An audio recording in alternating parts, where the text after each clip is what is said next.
Let me come back. Let me come I'm back here because I've just got listening, to guys. accept this call. Hello to everybody. Oh, Hello. he like the other call. Philip, how are you? Yeah, yeah, spiritual. Yeah.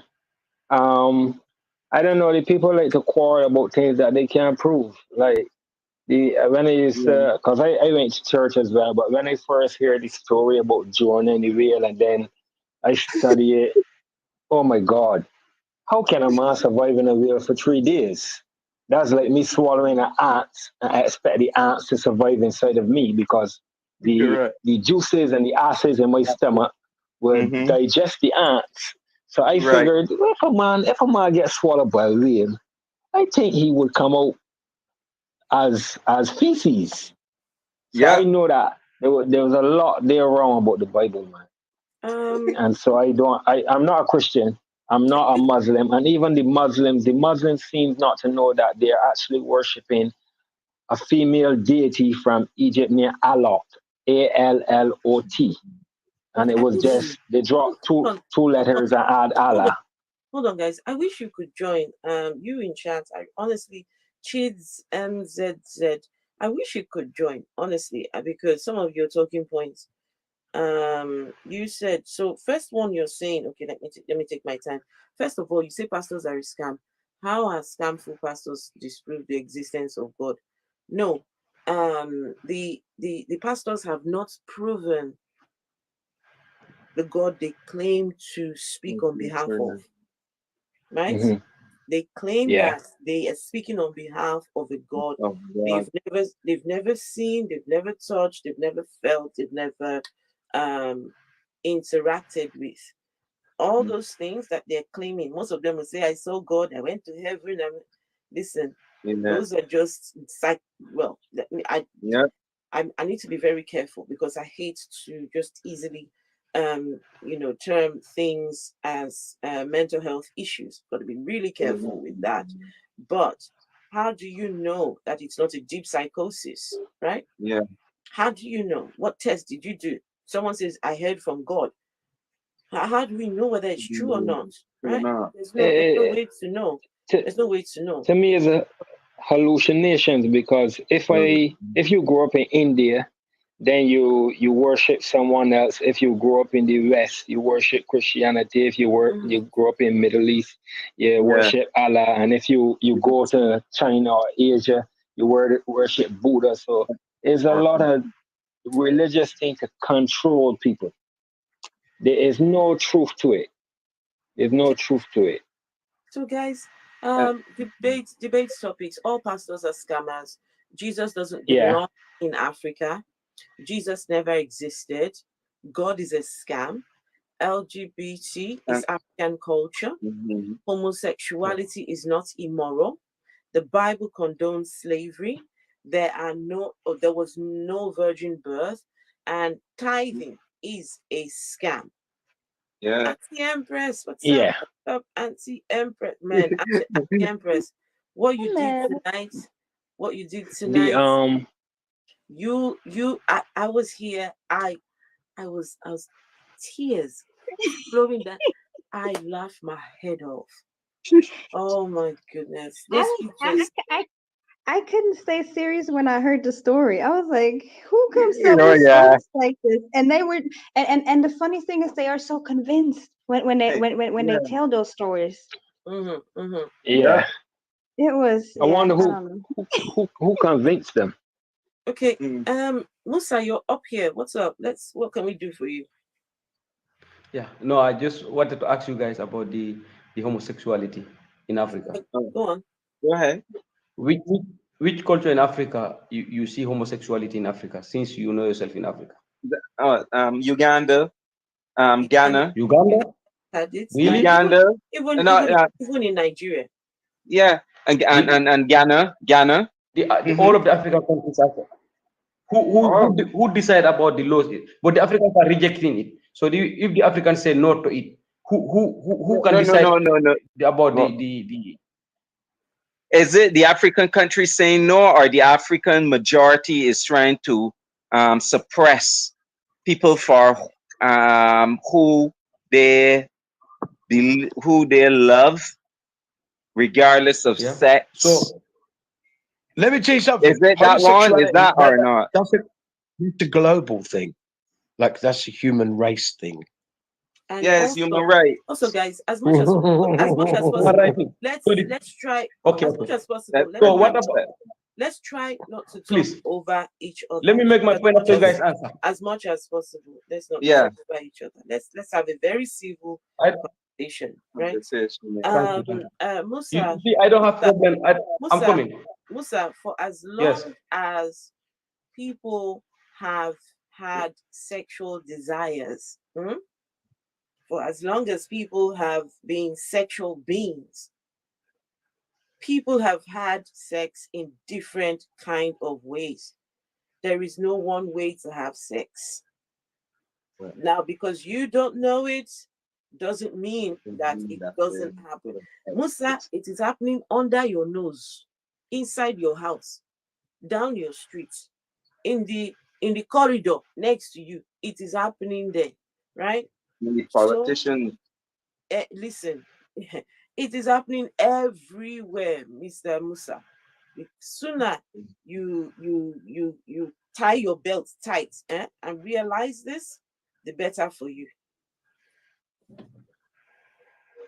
Hey, Okay. James Appleson.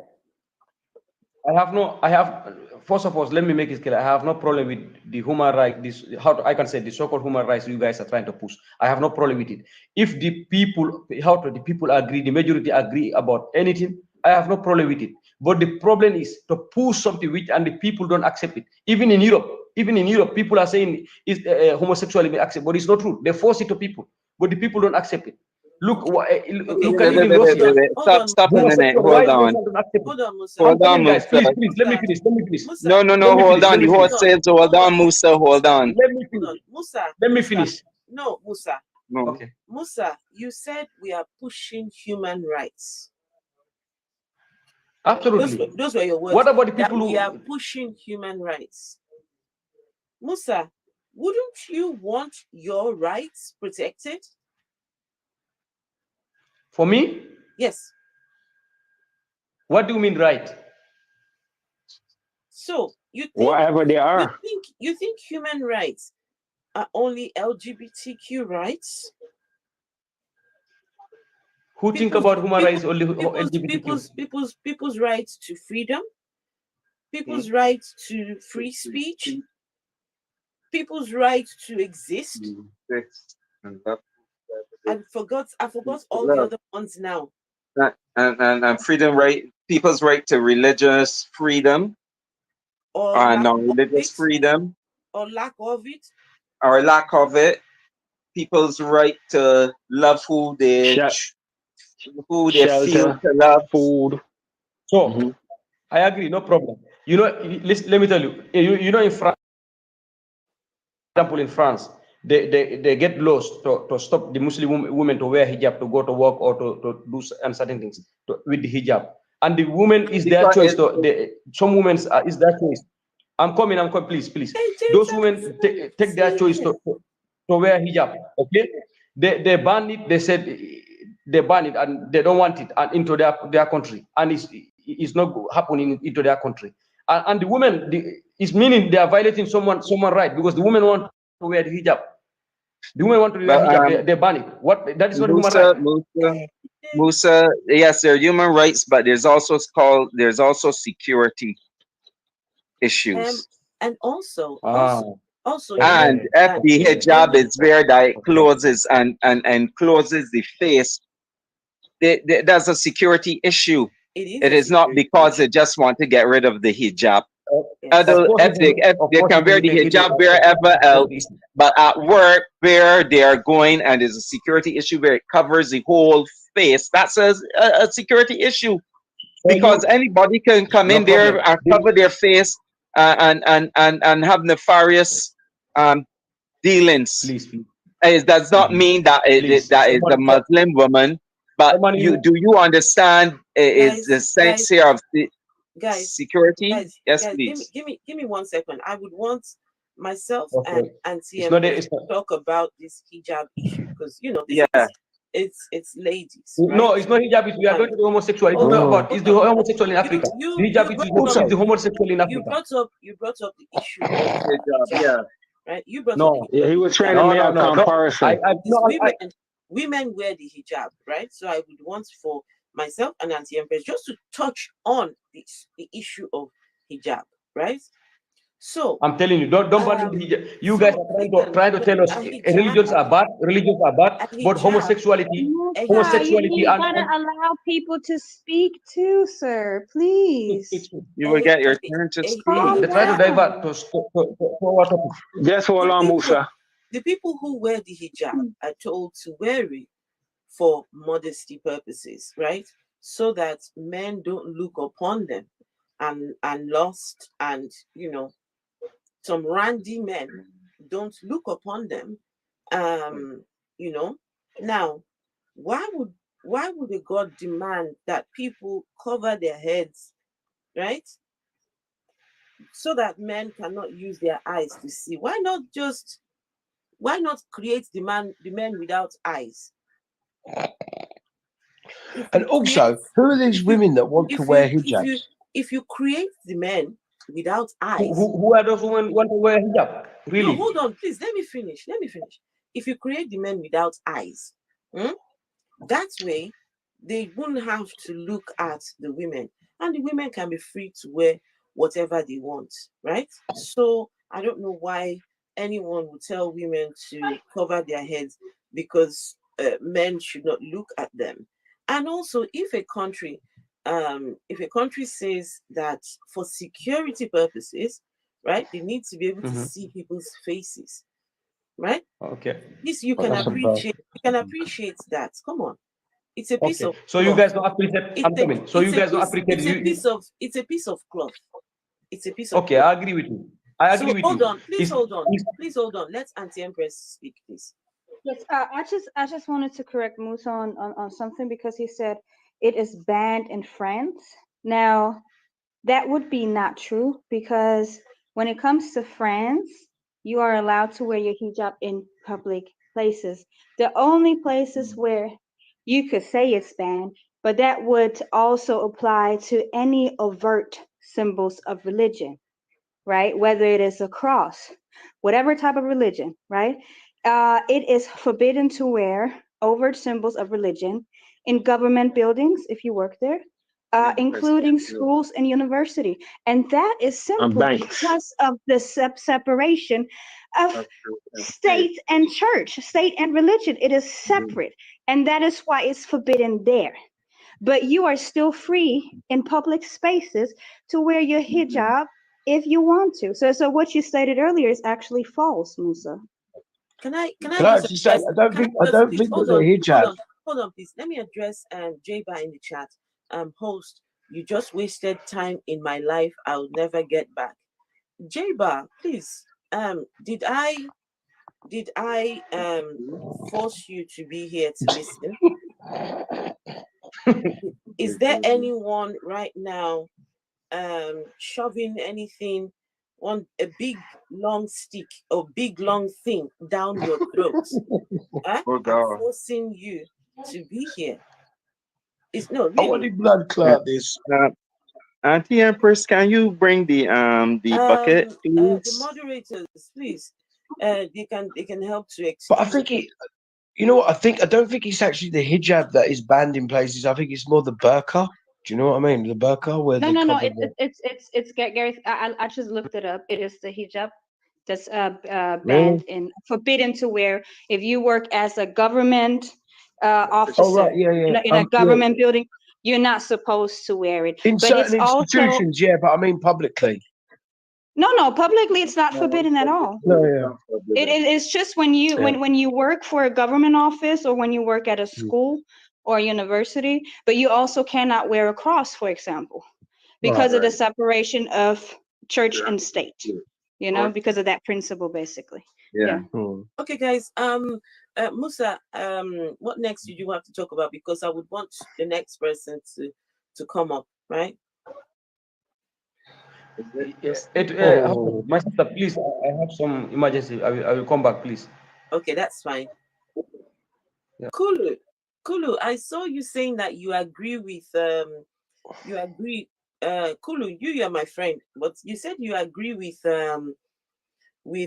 this gentleman. So what exactly was it you were agreeing with? Let's see. Oh my gosh. Kulu, right.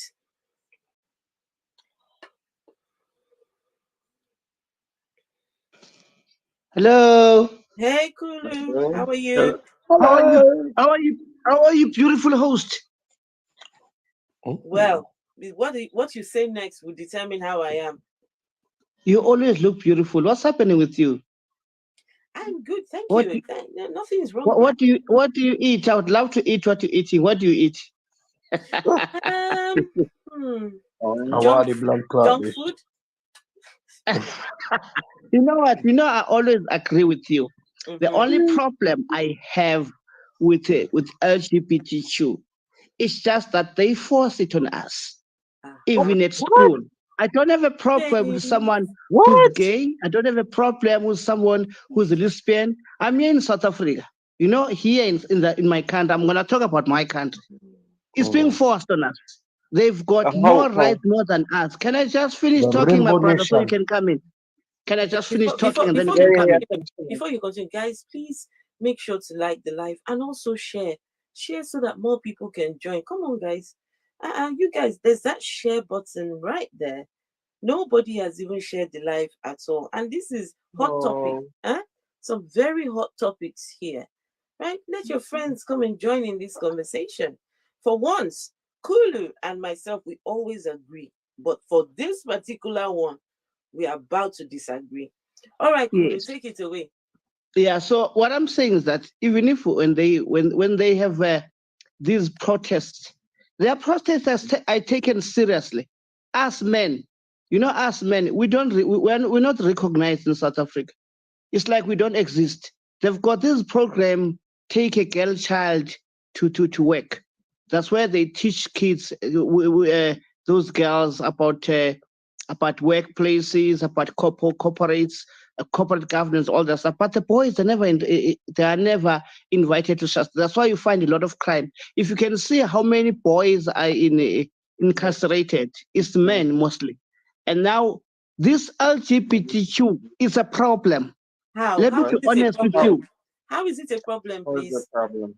Personally, I cannot stand a gay or a lesbian person. I'm being honest with you. I cannot stand those people. Why not? What is it about it that you cannot stand? I feel that gender is a fact. Gender is a fact. No. Whoever I came between the legs of a woman, and that woman is more important to me more than a man. I'm gonna put it that way. We are what we are because of women, because they teach us morals. They do this, they do whatever. I respect women more than anything before I can respect myself. But if there's a man who's going to sleep with another man, I have a serious problem with that. What of the woman that finds it, that has, no ability to have kids? Correct. What, she doesn't deserve respect because she can't have kids? I'm listening.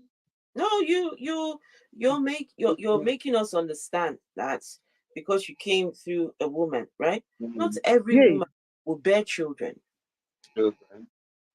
But a woman was made to have to be pregnant. No, sorry, no. So can a man be on periods? Can a man be on periods? No. A woman cannot always. It's hard for women to really get pregnant. It's not that easy as you think. And some women cannot get pregnant because they don't have any womb. But it's natural. There's no man with a womb. It's not natural. No. Nature. Okay, go ahead, Auntie. Go ahead. I am very offended by the statement you just made because I am a woman and I am not a birthing machine. Okay. Nobody said that. So please Nobody said that. I'm not saying that. It is very insulting. We are not birthing machines. Yeah, but I came from a mom. That's why I respect my mom and I love my mom. And it's nature. We all came from. Yes. So then how come a woman sleep with a woman and the man sleep with a man? I've got a serious problem with it. Because they love each other. But and there's it's nothing immoral. wrong with a human loving one another and But the it's same immoral. sex. How is it immoral? Tell me. Who Look, says and how is it immoral? a good example now. If I'm telling you that they force it on us, do you remember this advertisement of Budweiser in America? Ignatius, no, I asked a question, you avoid the question. Come on, let's be honest here. You avoid the question. No, if you don't want me to talk, then I have a serious problem. I'm just going to go out because I'm telling you, I'm trying to explain. There's a Budweiser advertisement in America. They try to force this thing on people. They took a there's this woman, this person who did the X exchange. Then they tried to put as if now Budweiser can I don't understand what were they trying to do about it. Now the sales of the Budweiser, they are just slumped because they're trying to force us to believe that there's another gender. I don't know what gender is that because we've got the male and female. Gender is a societal construct. Gender is not the same thing as sex, Ignatius. Sorry, gender is not the same thing, and there's more than one gender for logical purposes. Can you explain that? More than two. There are more than two. There's more than two. What do you mean by that? Because it's gender is not biologically, gender is not a biological construct. It is either male or female, and male or female has to do in the sense of science, the definition, it has to do with the size of the gametes, the egg and the sperm. Any sex cell that is small is considered male. Any sex cell that's big is considered female. Absolutely, Dean. But there's not, gender is a social construct. It is not biological. It's not biological. Unfortunately, I'm not going to change from what I believe in. To me, LGBTQ is immoral. I'm not going to change on that. But you still have not shown it's immoral.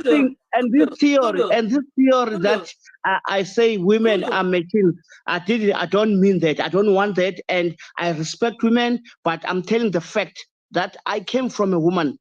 It's a fact. Nobody but that. what does it make it immoral? Guys, let me just ask him. That's the problem. Kulu, have you got kids? Yes. I've got 4 daughters and 1 boy. So if one of them came to you and said they were LGBTQ, what would you do? Hey, madam, I was going to be very, very, very disappointed, and I was going to be very hurt. Trust me, I was going to be. That's why, you know what, guys, I'm not trying this to get points or to what.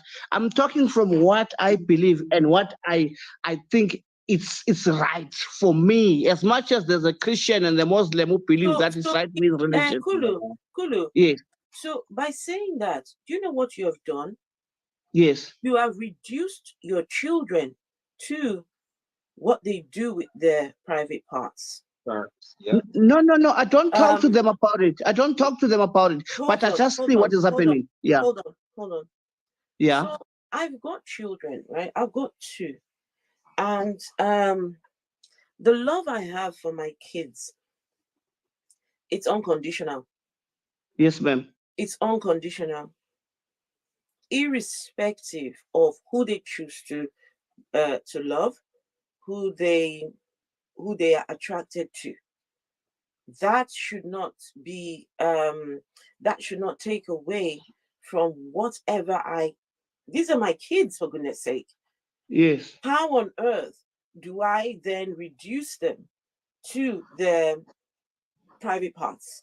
How do I reduce them to their sexual preference, right? How do you do this? I don't understand this, right? And I feel that if I was your child, hearing you say that, I would be disappointed in you, because I will say to you, so Daddy, are you saying that if I choose to love who I want to love, you will be disappointed in me? Would you not be more interested that I'm a great member of the society, a contributing member of the society? I am, contributing the way I can contribute as a human and just doing good things. Shouldn't that be the focus for yourself? But no, here you are, your children, you reduce them to their private parts. I am very sorry, ma'am. I do not understand this, and I don't want to understand it. I can see you're trying by all means to enlighten me, but I feel like I'm already enlightened. I'm already enlightened because it's what I believe in. You understand? I really, with due respect, without even undermining your thinking capacity or your intelligence and other people, I do not believe in it. I don't like it, and I cannot stand it. You understand? Well, I'm very sorry if ever maybe other people will feel bad about it. I still don't understand what you don't like about it.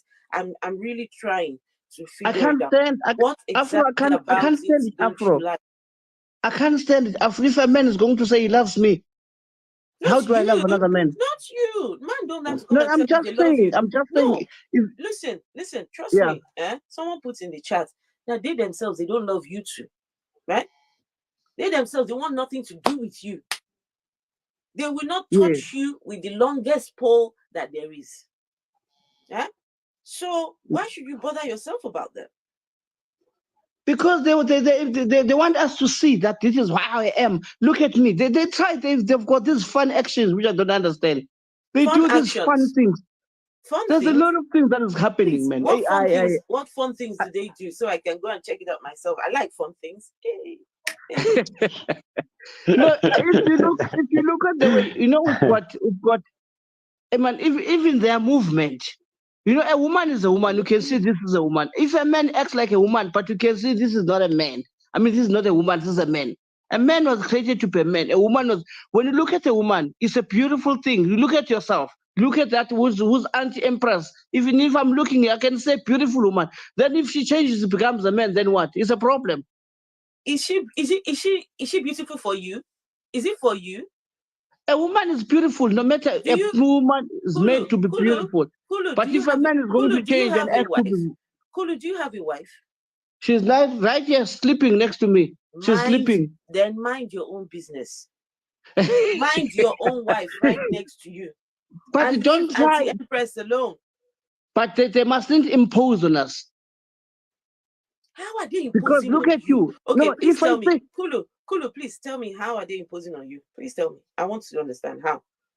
It's like even if there's anything that has happened to them, it's being it's published. If there's an abuse to those LGBT, it's all over the papers. But if it's a black, I mean it's men. You won't see it being publicized like it is like to those LGBTQs. Do you understand? So an LGBT person is being abused, has been abused, and it's put on the news. And it's wrong. And it's wrong to be abused. And it's wrong to be abused. Wait, where is your humanity, Kulu?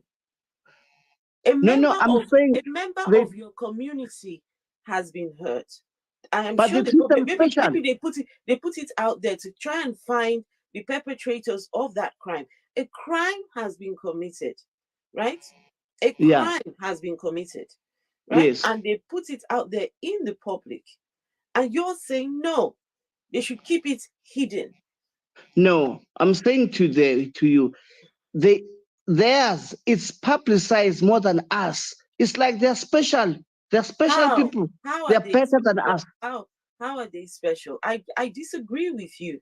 I disagree with you that I accept it. Crimes against the LGBTQ are more on Front Street than every other person. I doubt that, Kulu. I think that your biases are not letting you see things properly. I hear you, but to be honest with you, I still want to accept what you are saying, you understand? With due respect. That's why I said to you, I will never undermine your intelligence. What you are saying, what you believe in, I respect it a lot. But I don't want this thing, the way I see it, is being imposed on us. It's not your, whether you want it or you don't want it, Mr. Kulu, it is there with you. It's happening. It could even be happening in your house. I can't even in your stand them. house. It could even be happening in your house Happening in right your now house, as you yeah. are speaking, under your nose. It is I can't there. even stand it. I can't even stand it, Afro. I'm sorry. Sir, Right. I have a Yeah. question. I have a question. You have a wife, right? Mm-hmm. Oh man. Okay, so why are you so concerned about who other people love, who other people choose to have a relationship with, and what they fighting do in for the their rights. bedroom? What is it of your concern? No. You know what, ma'am? I don't have a problem what they do in their bedroom. All I'm worried about is the special treatment they get. The government is giving them some special treatment more than us. Our Wait, issues as men, What more than y'all? Why do you say they More get more special treatment? Why would you come up with that conclusion? Yeah. I wish you were staying in South Africa. We are complaining about these people. I wish you go to Uganda. Go to Uganda. Even that LGBTQ has been banned. It's been banned. It's been banned for religious Zimbabwe. reasons. Go to Zimbabwe. If you are a gay, Kulu. yeah. Kulu. So LGBTQ has been banned in Uganda, and there is a chance of the death penalty. On the horizon. I need to find out from you, Kulu. Do you support the death penalty for the LGBTQ person? No, I don't. I'm That one. No. As long And do you all I'm saying support to that you, they be locked up? why not? Why don't you? You know what? support If the ever death you love penalty? another man, all I'm saying to you, Afro, maybe I didn't explain myself quite clearly. If you love another man, that should be a private thing. Don't try and show it to us. Don't try and show it to us. So it's okay for you to show your love to your wife or to another woman in public, but not them? That is being biased. It is. That's the problem. That's why the government is trying to normalize in terms of human rights. That's part of human rights. Yomi, I've invited you to come and speak. Don't be a weakling.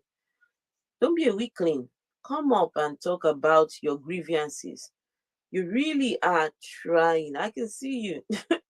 You're trying, but you're failing.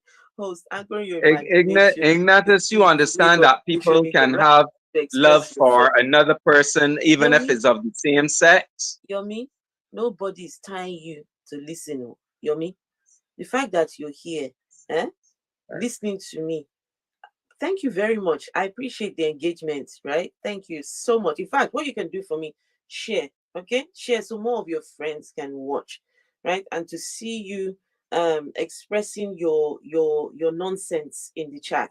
So share. Do me a favor, okay? Please, guys, come on, people, nobody's sharing, no. And people are not like, man, we're only at 2K, man. Come on, guys. Let's like, and everyone on YouTube, I see you, Mojo, Captive Desk. Let's see who else again is here. Captain Mojo. Hi, Mojo. Share Witty, hello. And Malto Blacks. All those in the YouTube. Hello. And Afro, we've got this priest, especially there's one from Anglican, where I used to attend. You know, the Anglican, and they are all gays, you know, pedophiles. The priests are all gays. You understand me? Pedophile does not. We are not going to do that. We are not going to do that. As much as I respect you, we are not going to do that. Yeah. You just said that all the priests are gays, and that they are from Anglican. From Anglican. Let's not do it. It's not true, and it's and now to say that gays are pedophiles, that's false. Let's not do it. That's false as a $3 bill. Whatever you were trying to go down, what route you were trying to go down, just shut it immediately. No, I will. Definitely, I will. I will respect what you're saying because I'm on your show. You'll be treading on some very dicey grounds here. When you try to liken people who identify as lesbian, gay, Yeah, lesbian, gay, bisexual, as pedophiles, and trans. as people who Afro, do this Afro, can I ask you something? let's not do Can I it. ask you? As Let's much not as do it. okay, can I ask you something? Do you yourself you accept gays and lesbians? Fucking 100%. And I have friends who are gay and lesbian, 1 gazillion%. trans, and they're nice people. Musa, can I ask you something? Musa, you as a Muslim, do you accept gays and lesbians? If I accept gays and what? Gays and lesbians, do you accept them?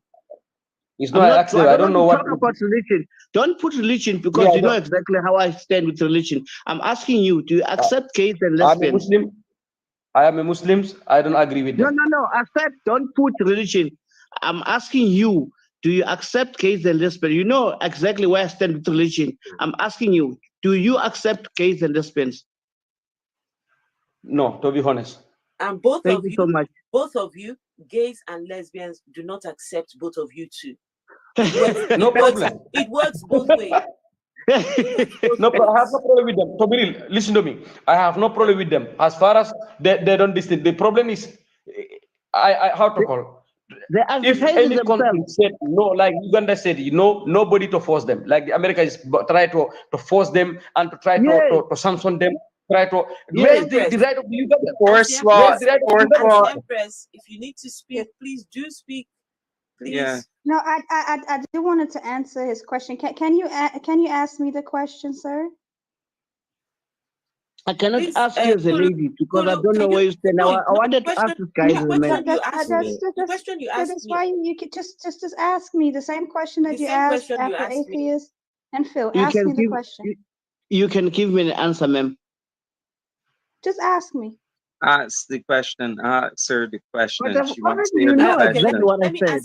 Let me ask it to you, Auntie Empress. He asked me, do I accept the LGBT and all the alphabets? So, Auntie Empress, do you accept them or no? I am bisexual, so I'm part of it. What is being bisexual, ma'am? I'd love to know that. You don't? I'm very ignorant when it comes to that. I'm very ignorant when it comes to that. Musa, wait, Musa. let her ask. Because I'm ignorant, I don't know that. Can you just explain to me? I'll be learning today. What is bisexual? I don't know that. I love both men and women. It's a problem. That's what it means. It's not a problem. You get. Oh man, there's a wide range of choices. I like it. Yeah. Now it's gone back to you. That's it. So you hear this now after what you say. What did I say? What did I say? No. What are you saying now? Now she says she's a bisexual. You seem to be confused as well yourself. Where did are you not confused? Who is confused? I said she's got a whole wide range of choices. I like it. You like it? Yes. To be real. Auntie Empress. Where is the confusion in that? Hey, this is a problem, right? This is a problem. I'm very sorry. How is it a problem? How is it a problem? You know, guys, who people choose to love has become Kulu's problem. Kulu has decided to take on the problems of others on his small head. Yes. Hey, this is a serious problem. Head has to look after the children, look after the wife, look after everybody. But Kulu has decided now that the problem of other people who identify as LGBTQ, he's going to put it on his head. Nobody's forcing anything. They're just looking to have equal rights as any human being. Philip, they are forcing. Baby, hold on, Musa. Auntie Empress, you are such a lovely person. Such a lovely person. Yeah. They are trying to punish Africans because of they don't accept homosexuality. They are trying to punish Uganda, sanction them because of they don't accept homosexuality. Yomi, what is your problem? That's the problem. What is Odu Ifa? What is that? What is Odu Ifa? I don't know what that is. So you want me to condemn Odu Ifa as Yoruba beliefs, as I condemn religion? Please tell me, what is, you're so pressed, Yomi. Something is biting you inside there. I don't know what exactly it is. I hope you'll be able to tell me what is pinching you. Eh? How is it doing you? Grown man that cannot just look, they tell you when you come on social media, they tell you that if it gets too much, right? Know when to sign off, right? Going on social media is not for everybody. It can get you. Some of these men actually suffer with high blood pressure. Some, I didn't say all, look, please, before you say I said things I shouldn't have said, right? But then they will go and look for things that will raise their blood pressure even more, right? This man has just been in the chat, just pressed in. I've invited him to come up and talk about his grievance, right? Now he wants me to, what did he say? Can I condemn Odu Ifa as you? Please tell me, what is Odu Ifa? What does that mean? There's just a sister of mine just joined the chat, and I shared the live to her. Okay, Yomi, what is Odu Ifa? In Kanyezi, I asked you to come in here because this gentleman is saying that the LGBTQ community is getting special treatment in South Africa, and I wanted to ask you, since you're from South Africa as well, if that is true. So, request. I'm happy that you brought Kanyezi. Whatever she says, I will be able to discuss with her, because exactly what I'm saying. We've got in Kanyezi, you know, the likes of Somizi, the likes of Somizi here who are getting special treatment. But just give me a minute, and Paulo, I see you guys. Let me bring up Nkanyezi, and let's. Thank you so much. And Nkanyezi, you have the right to disagree with me. Please, everybody, please give me 1 second. Everybody, please give me 1 second. Yomi, what exactly is your problem? Please, Yomi, when have I ever told you that I'm a Yoruba person? No, Yomi. He said, then you are not a Yoruba person that you claim to be. Please, when have I made the claim? Has anybody here ever heard me make a claim that I'm a Yoruba person? No, I just heard you said you're half Nigerian and half Malawian. I'm half Nigerian and half Malawian. So that's all. The Nigerian tribe, right? There's the Yoruba and all the others, right? I need to know, when did I? Otherwise, it might be time to just excuse the man from here, because now they resort to lying against you. Wow. Afro, as I was saying, I can now Kanyezi is here. She didn't say. I said in South Africa. I said in South Africa, LGBTQ is getting special treatment. I said in South Africa, LGBT is getting special treatment. So you said you brought Kanyezi. I will hear her thoughts. My thoughts is that LGBTQ in South Africa is getting special treatment more than us men. That's what I said.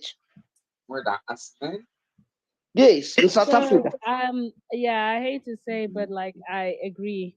I think they are. I think they're getting special treatment, especially over Black women who are going to GBV. I do believe that there's more focus on the LGBTQ community.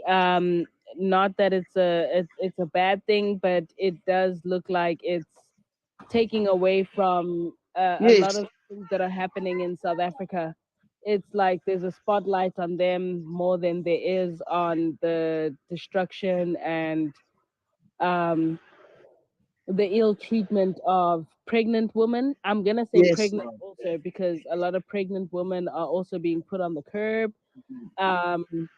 women in general. We have an entire, like, when we say GBV, we say gender-based violence. Like, there's a lot of, and gender-based violence doesn't only mean men are doing it to women. It also means women are doing it to men, and women are doing it to women, and men are doing it to men, and men are doing it to women. You know what I mean? So it's so skewed, and I do believe that it is taking over the what is really going on in South Africa. That's why how is it? Can I ask? How is it taking over? What do you mean taking over? There's more spotlight on what is happening to the LGBTQIA community, more than there is on the Black woman and children. Do they suffer any form of violence to that community? Yes. So there are women who do participate in the violence of other women. There are men who are participating in the violence of other men. There are women also who are in who are not part of the community who are suffering from the hands of the LGBTQ.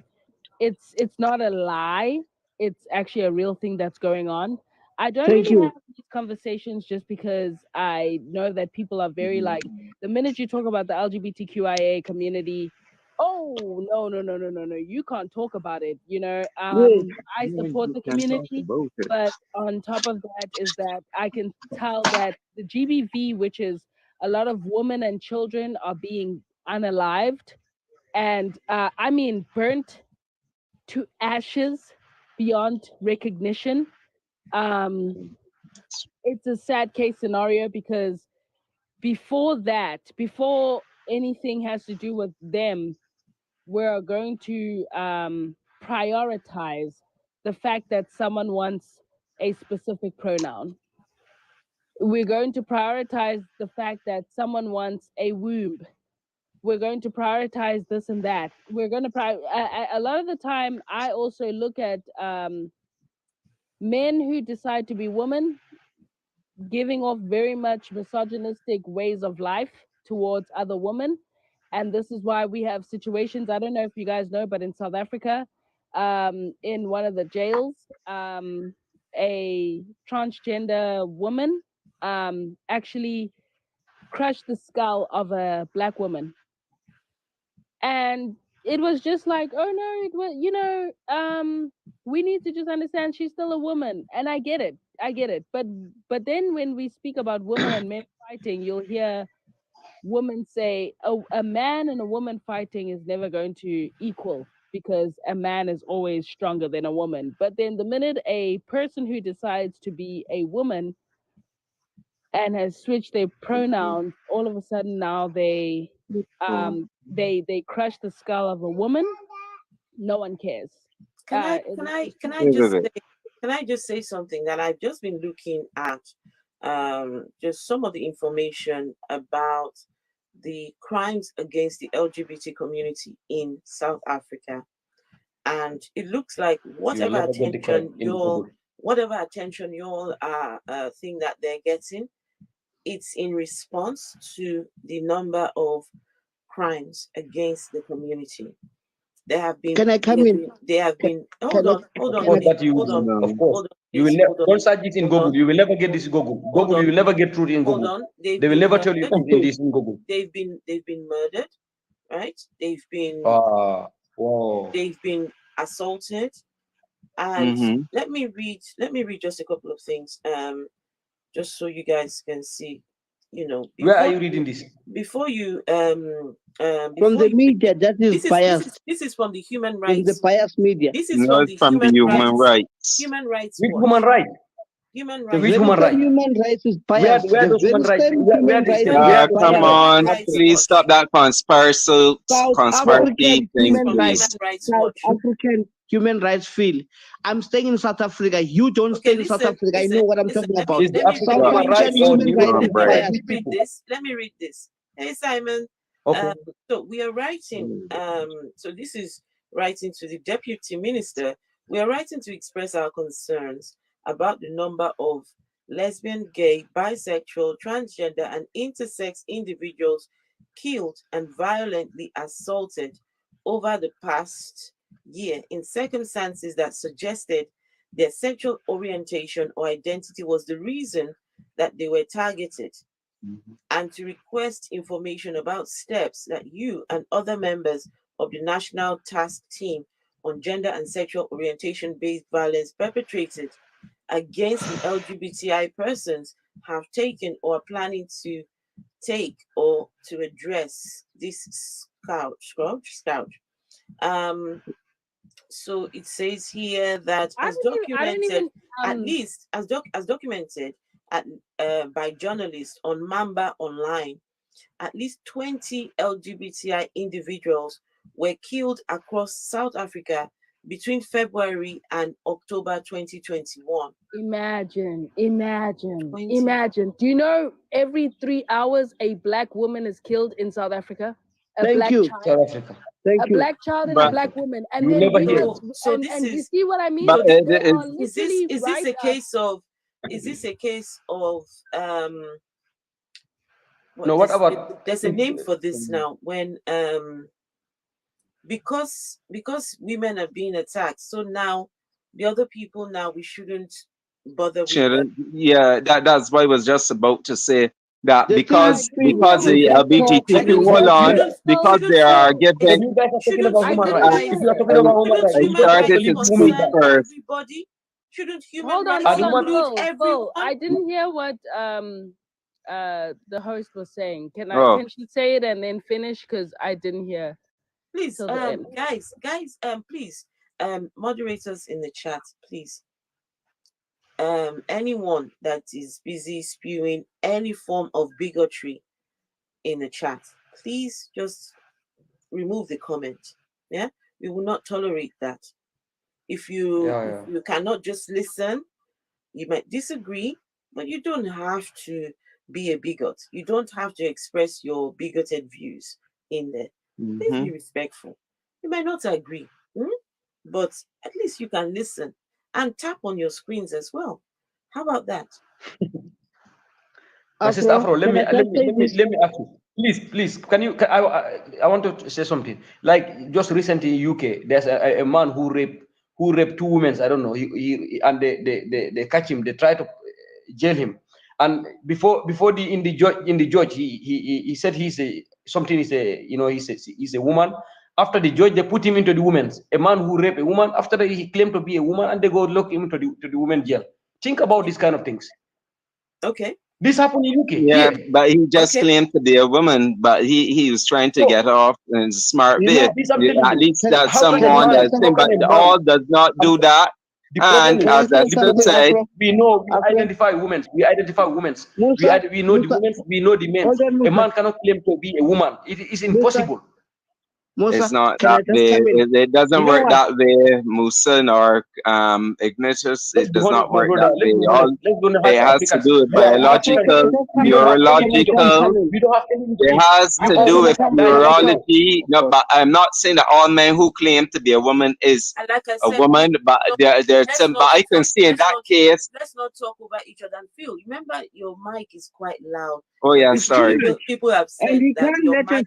Yeah, but I can't do anything about that. It's not. It can't be adjusted. Just not over. Yeah. Because it's when you're over talking you don't let other people complain. It's only you yourself. It's only you yourself feel you just want to disagree just for the sake of disagreement. We want to put things our perspective. You want to tell me about South Africa. I'm staying in South Africa. Nganyeza stays in South Africa. And you people were disappointed when it just came with this. And I said to Nganyeza, no. I can't be disappointed that she. No. I'm just saying, Afro. I'm just saying. Look, Afro, I understand where she's coming from. I said Afro. If she comes, where she's coming from, but I will not sit here and say, look, because one set of people are harmed more than another, we should ignore the harm of another group of people. Okay, I hear you. Let me say this. I said this is not. Wait, Musa, wait.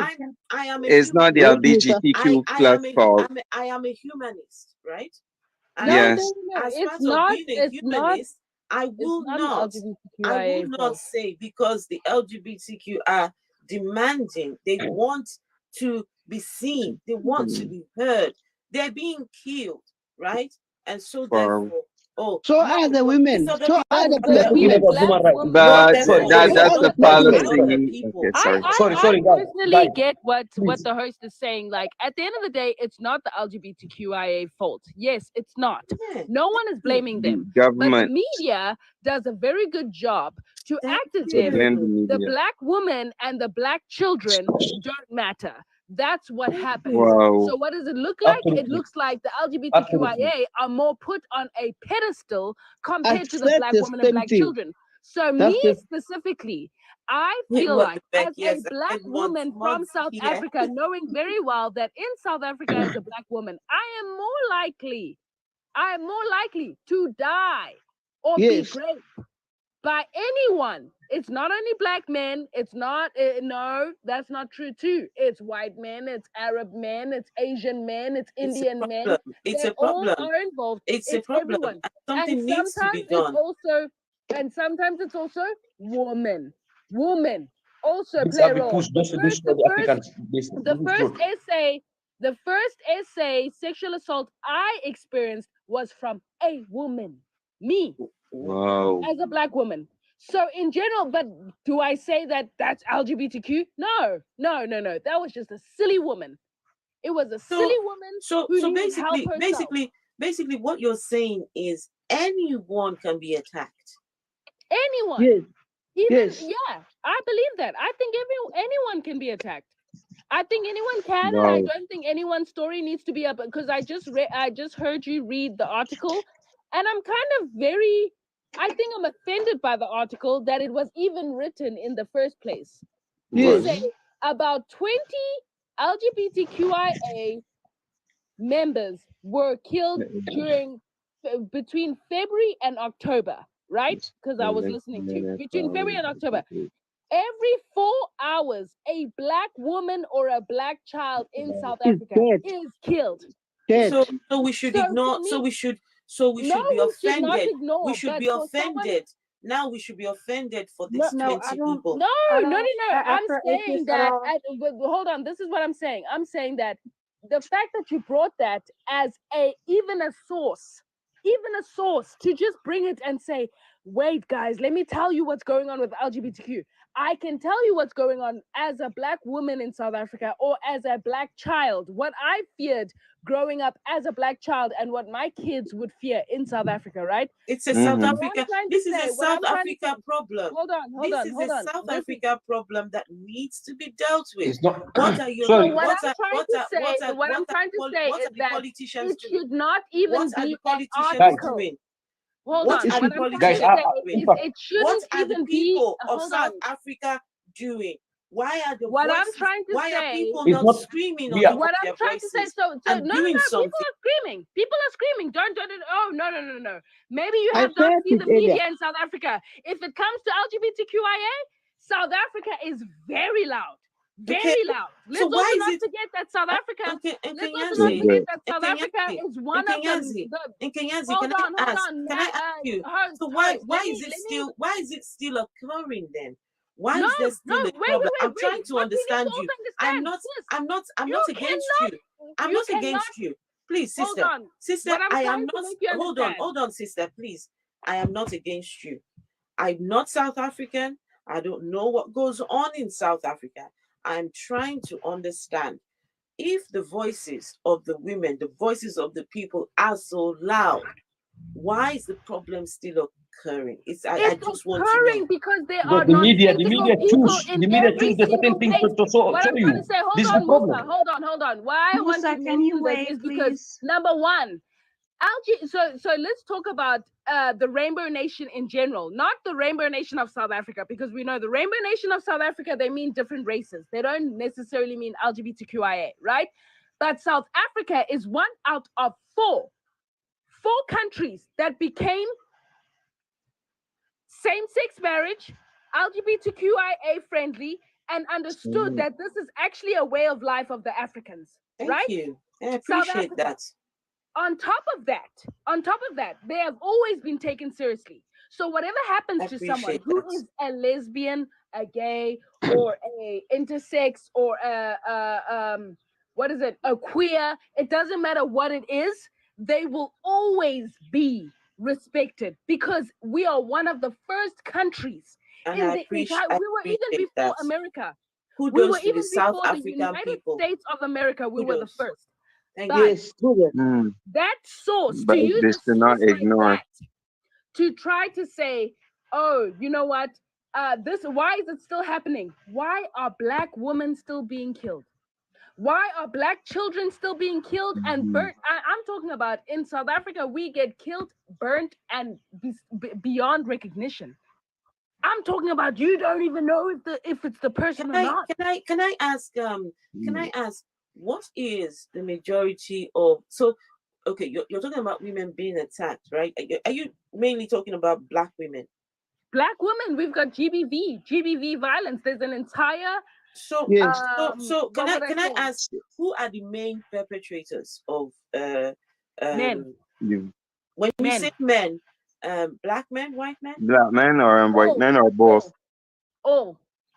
So it's a misogynistic problem. So Black, white, Indian, Arab, Asian, it doesn't matter what it is. And you know what it also is? Men who have decided to be women too. Yes. Transgender women. It's them too. Right. So it's now men. it comes to a point when I said it, I was being attacked as if I am lying about what is happening. I'm telling you.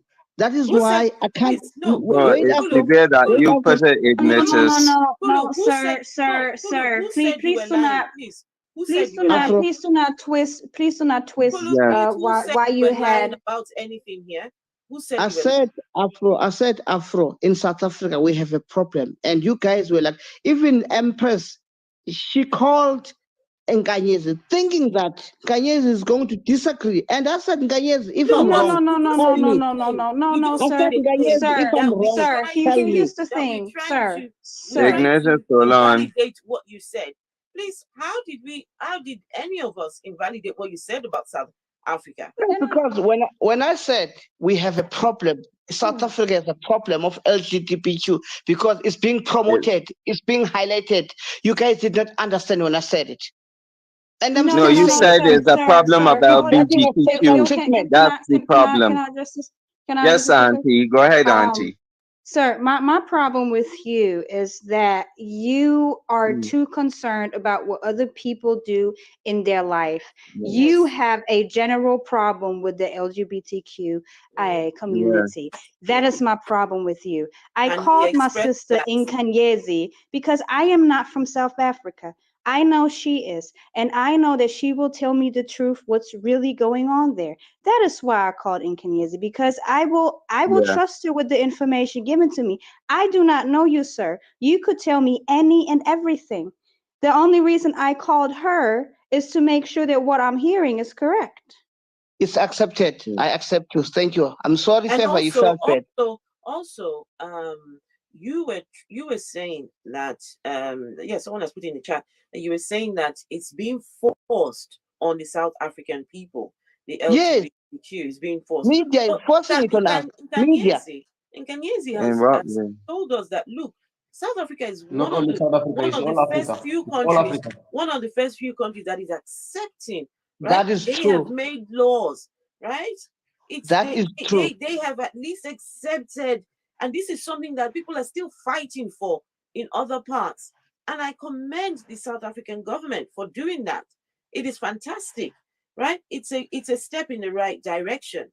And but they mustn't get special treatment. That's not special treatment, Ignatius. Just because the others are not getting treatment is not special treatment. What's happening is that you just want to talk even without facts. Phil, I'm not going to listen to you. In fact, I'm stopping talking to you. I'll stop talking to you because you just want to talk just for the sake of talking. Afro, no, that's not so. Come on. Afro, what I was saying to you, when I say it's being forced on us, it gets special treatment. It's like we don't exist. Maggie, the media is so biased. It is so biased. Give me a second. Maggie Romano, most Africans don't accept this because it is against our culture. please come up and tell me, please come and tell us about how it is not African culture. And I hope that when you come along, you have your ready with you the book and the list of all the what is African culture and what isn't, right? And please make sure to come up and tell us who determines what African culture is and what it isn't, right? So when you say something isn't African culture, right, I want to see the list of what is African culture, and I hope you bring it with you, right? So when you make that sort of claim, please, don't just make claims, right, without any fact backing it up. I want to see the book of African culture, where you have the compilation of African culture rules and whatever that is. You know what I'm talking about. So Esther, I what I am saying is that I don't care whether or not Ignis listen to me. What I am saying is that don't come and say that they're pushing the agenda on you. They're not pushing anything on you, because now you're conflating what is happening. I'm speaking to Esther Ignatius. Thank you. I am saying that you see, you're now speaking over me. I am making a point. I'm talking to Esther. Makes you say that? Because Esther is staying in South Africa. Hold on, Ignatius. Let me say what I have to say, and then you can respond. You're saying he is saying that it is that they're pushing the agenda on people, and then saying that they're focusing on the LGBTQ plus. Those are two different issues. The agenda issue, because they are highlighting LGBTQ more than others, does not mean that they're pushing the agenda on you. What is happening is that the media are wrong in not highlighting also the other issues. It has nothing to do with LGBTQ pushing any agenda on anyone. That's what I am saying. And it's not that I want to talk over anyone or just to say what I have to say, because I'm very passionate when it comes to these issues where people are trying to disfranchise LGBTQ plus. I am straight, but I care about human rights and I care about humans. So please do not say that I am talking of you just to say all I want to say. That was totally wrong, and I don't accept it.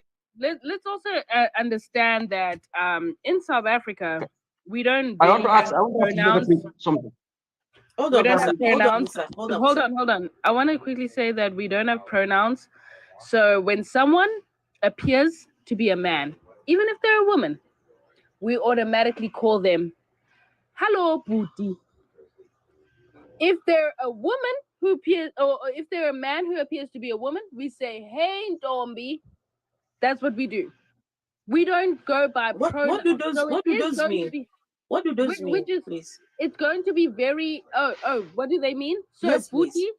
So Booty would mean brother, and then Ntombi would mean sister. Lady, yeah, sister, lady. Okay. So in general, we don't actually, no one, because unfortunately in our language, even if your child were to come to you and say to me, Mom, I want to be called she, him, or she, they. I can't do that in my language. There's no such thing, because in my language, we only speak in they. We don't speak in she. We don't speak in him. Okay. So language thing. When we sorry, look at me speaking my language. When we say Ubani Ozayo, when we say who is coming, you're not gonna say it's the girl. You're not gonna say that. Okay. Guye Ozayo. Guye.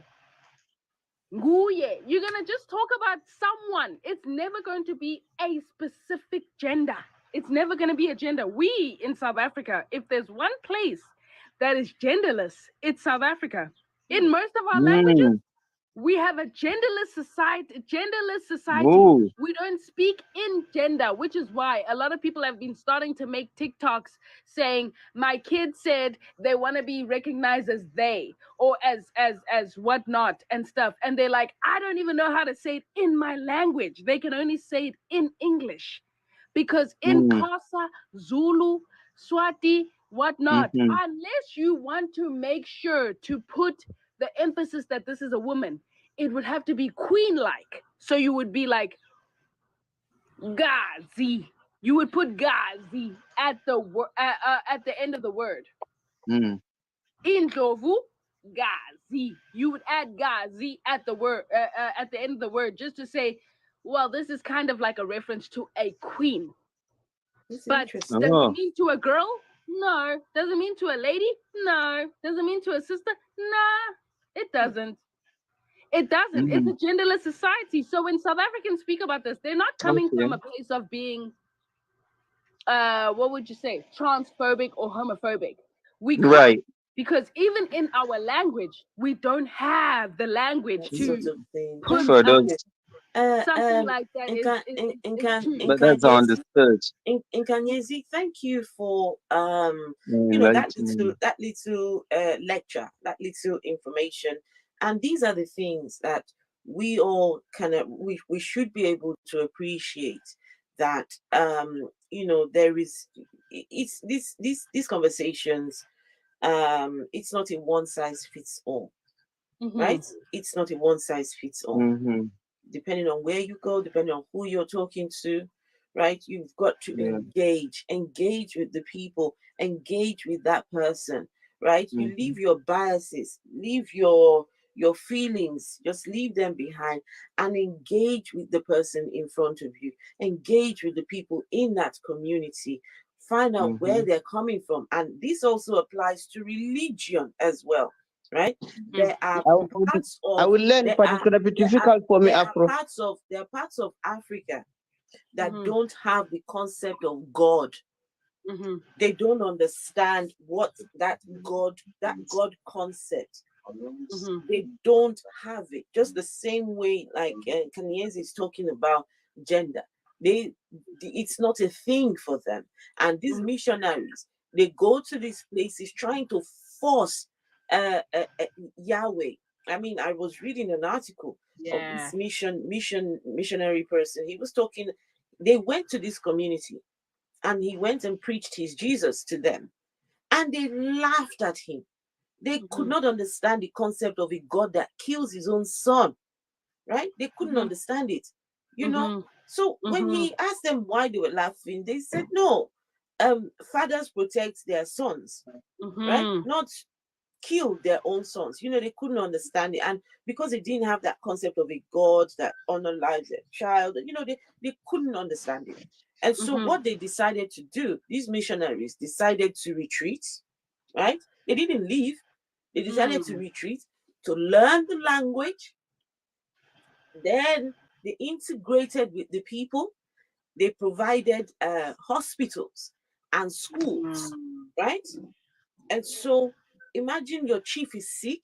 They give him 1 or 2 tablets and he is well. And immediately everybody's like, magic. What did these people do?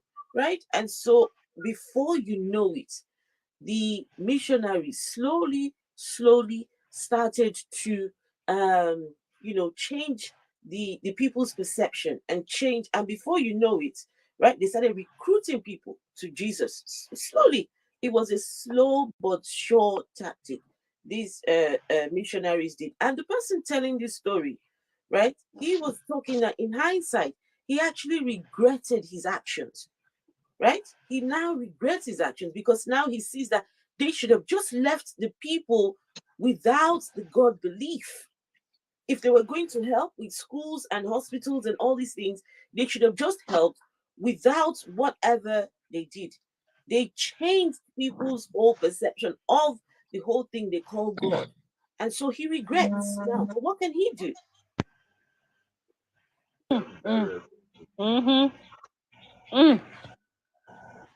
Yeah, it's a sad case scenario. I would really wish that they would just stop going into it. I don't know if you've seen my video where I posted the lady from Kenya.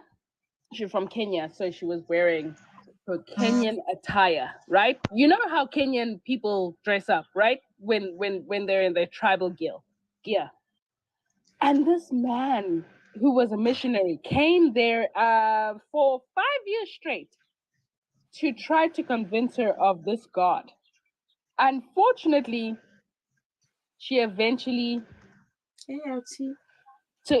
bought in to it.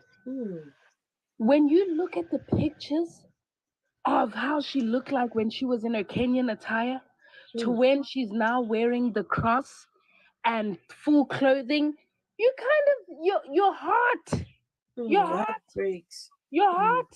I would like to see that video, Kayensi. I would like to. I'm gonna follow you. I'll tag you in it. You've tagged me. Thank you. Yeah, I'll tag you in it. It's sad. I cried for a while. I cried because I was like, this is what happened to all of us.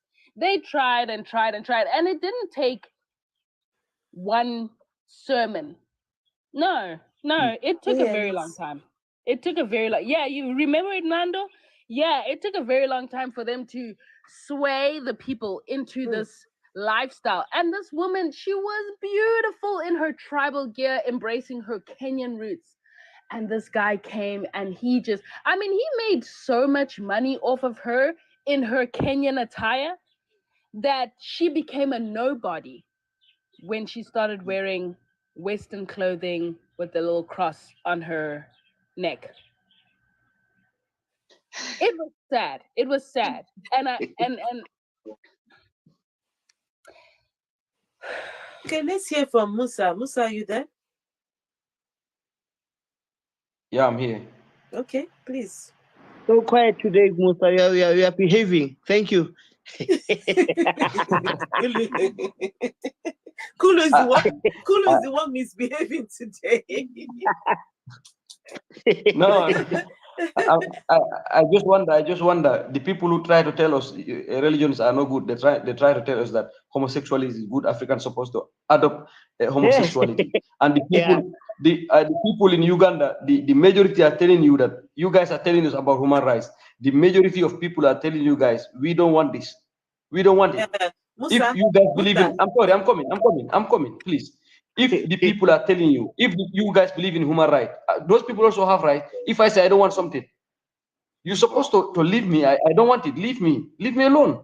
You don't supposed to push something which I don't like. The Uganda people, you see everybody see in the world. Okay, they say we don't want it. Then those people don't have right again. Where is the right of the people who said we don't want it? Yes, absolutely. Okay, Musa, let me ask you.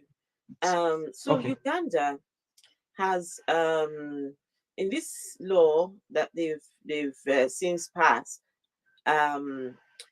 someone who is LGBTQ can be killed just for being LGBTQ. Do you support that, Musa? I'm not a Ugandan. I don't. It's not me make the law of Uganda. It's irrelevant. No, Musa, I support it. I don't support it. Musa, please. I'm not asking about Uganda whether you support you. I'm asking you, right? Yes. I'm asking you, right? If you find somebody who's LGBTQ, right, and you can take the person over to go and hand over to whoever, just whether Uganda, anywhere, right? There's the death penalty, right? Why should I do that? So you don't support the death penalty for LGBTQ, do you? No, I don't support. Listen to me. Listen to what I'm saying. I said any place, any community, those people decide what they should, how they live, how they live in how they move into their society. If they said we don't want this into our society, nobody have right to force them. This is the problem, and the West are forcing this into the African community. Musa, it's okay for them to kill LGBTQ people. Who says so? It's in the law. Which law? Ugandan law. You are saying it. You are saying it.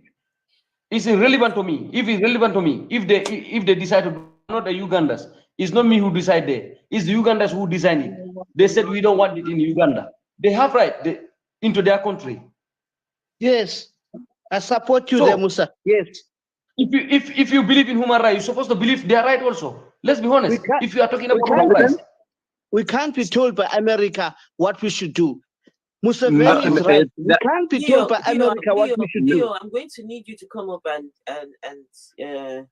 join in this conversation because Leo, there's a Uganda who's saying. So you would know because we're just talking. None of us here is Ugandan, and so we're talking things, you know, and we might just be getting things wrong. And as much as possible, I would not want us to spread any form of misinformation. So you know,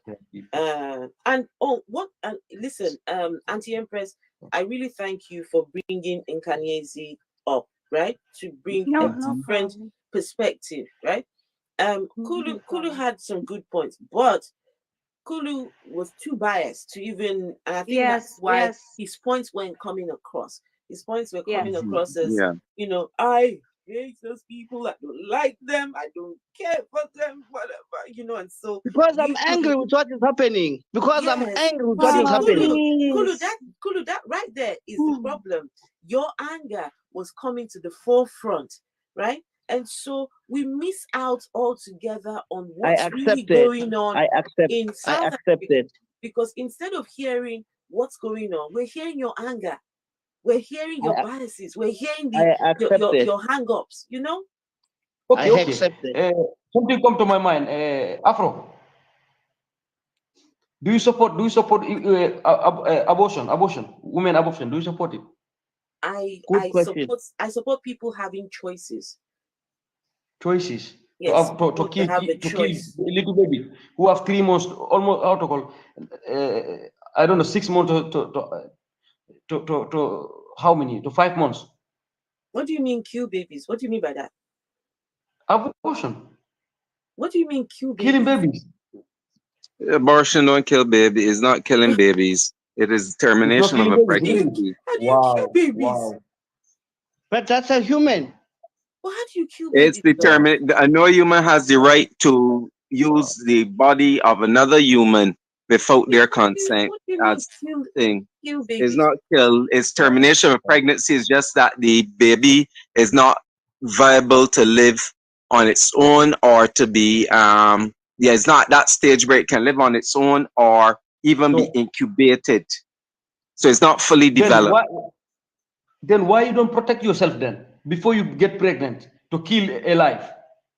What? Are you serious now, Musa? Yeah, are you serious? If I'm serious. What do you mean kill a life? Listen, you see, this is absolutely this kind of conversation. The baby it becomes problematic because Afro. You're sounding as though this is problem. If you guys are trying to talk about human rights, people are out here just carrying babies and just slaughtering. I mean, what are you? No, it's not the way that you are describing it, Musa. Wow. You guys, Musa, can I ask you a question? Wow. Ask me. Since you say why didn't you protect yourself? That you sound like somebody that would ask, what did you wear? You know, so. In case I get assaulted, guys, right? Assaulted like what? Rape. Sorry. Kulu, please, can I bring up Leo, please? Just hang on for me. I will bring you back up in a minute, please. No problem. Okay, thank you, Kulu. Okay. In case, Musa, in case I get assaulted, right? Do you expect me to just carry out the pregnancy, or would you say, well, why didn't you protect yourself? Would that be the sentence that I would hear from you? Assaulted like rape. Please be careful with the words you use as well. The words you use, yes, that's what you called. My English is no good, so that's why I'm on. But on YouTube, sorry, I know I'm not communicating anything. It's just this is just you know. But who is hi speaking? everyone on YouTube. And you can say R. You can say R. Don't call the full word. Just say R. Just be careful. Hey Leo. Yeah, just say R. Hey Afro Atheist. Musa, can I have an answer? Like should I as a woman make sure I'm protected at all times? Because eventually what could happen, did you just say yes? Did you really just say yes? No. I don't think. I don't understand your question. That's why I'm listening to you. Oh. Okay, I'm asking you because you said, well, they should have protected themselves, right? Absolutely. In case, because there are cases where women are forced to do. Hold up, let me finish so you can understand. That's why you don't understand my question, because you keep on over talking me, right? Okay. Because you just stated, well, they should have protected themselves, right? It sounds to me a little bit like, well, what did you wear? You know, that you will hear from people. In case, right, I get forced to do something that I'm not willing to do, right? I'm forced to lay down with somebody that I'm not willing to do, right? Do you expect women to walk around protected at all times? That's what he so does. A pregnancy doesn't happen? Is that what you ask us to do? Do you ask us to carry out pregnancies that we didn't want in case of us being forced to do something that we're not willing to do? Are you done with your question? Oh gosh. Can somebody rephrase the question? Because I understand. Please, I understand. I understand the question very well. Auntie Empress, let's give him the chance to answer. Please answer, Musa, and please, we want you to please just answer that question. Okay. What he's saying, he's trying to take an excuse that if the majority women who doing these abortions, most of them are not. You cannot say they are all rapes. Do you know how many women do Musa, please do not twist my arm.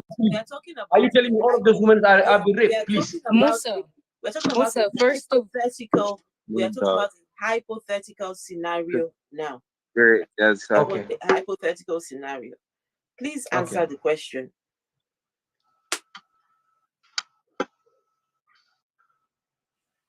You know what? Like, he's triggering some people in the comments as well. And I agree, because firstly, I'm appalled that we have to use hypothetical situations in which, let me just finish this, Musa, in which a woman has to be assaulted or hurt in order for there to be some kind of sympathy of whether or not she has a right to her body.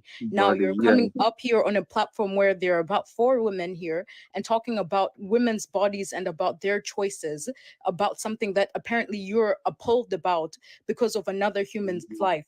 You're firstly unaware of any biology to understand that is a fetus, but rather that it is inhabited into that woman's body and it is her choice.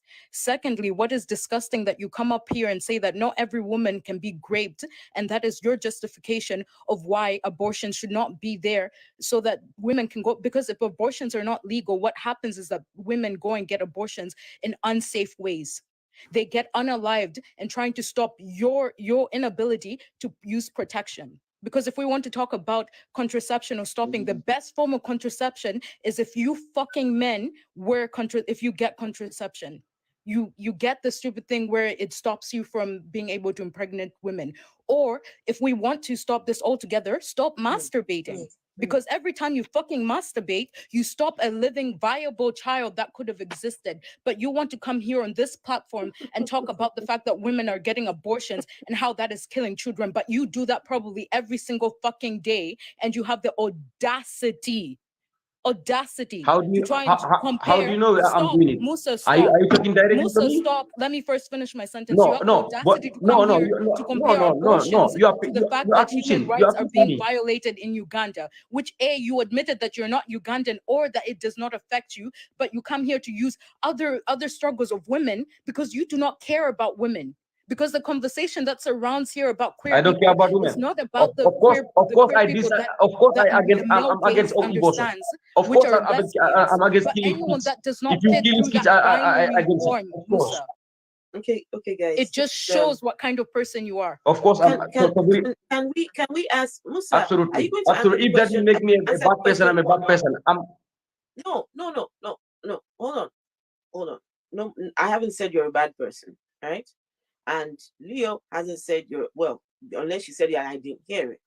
Are you going to answer Auntie Empress's question or not?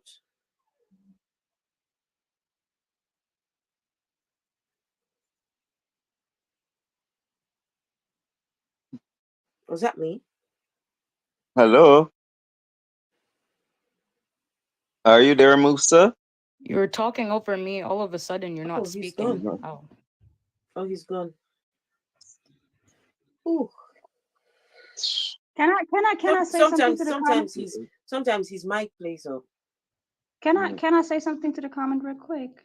Yeah. Sir Kukulu,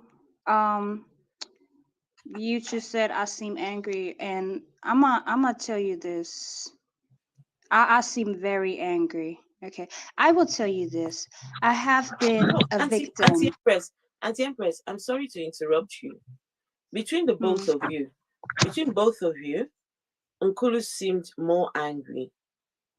That man was angry, is angry. Because even after he's been dropped down, he's still trying to rally up Nkanyezi so that they can, go and whatever he's got in, whatever beef he's got in his mind, he wants to go and set up a live to go and talk about it and go and before this live, not you, Nkanyezi.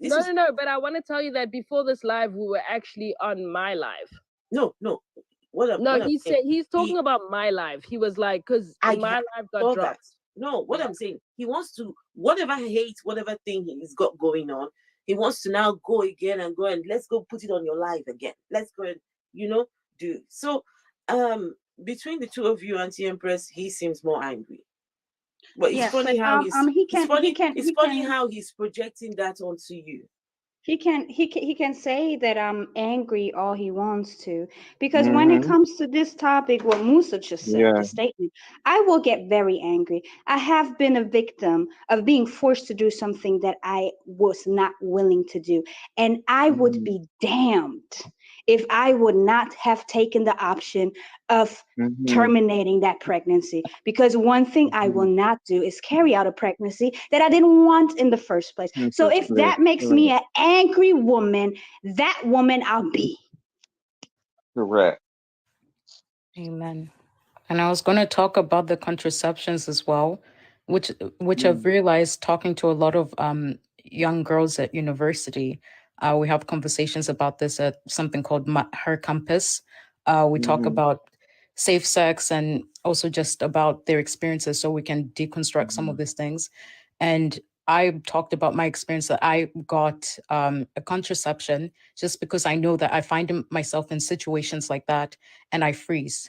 My trauma response is freezing in situations. And I would rather, at the worst of worst, not have to worry about terminating something that I do not want in my body.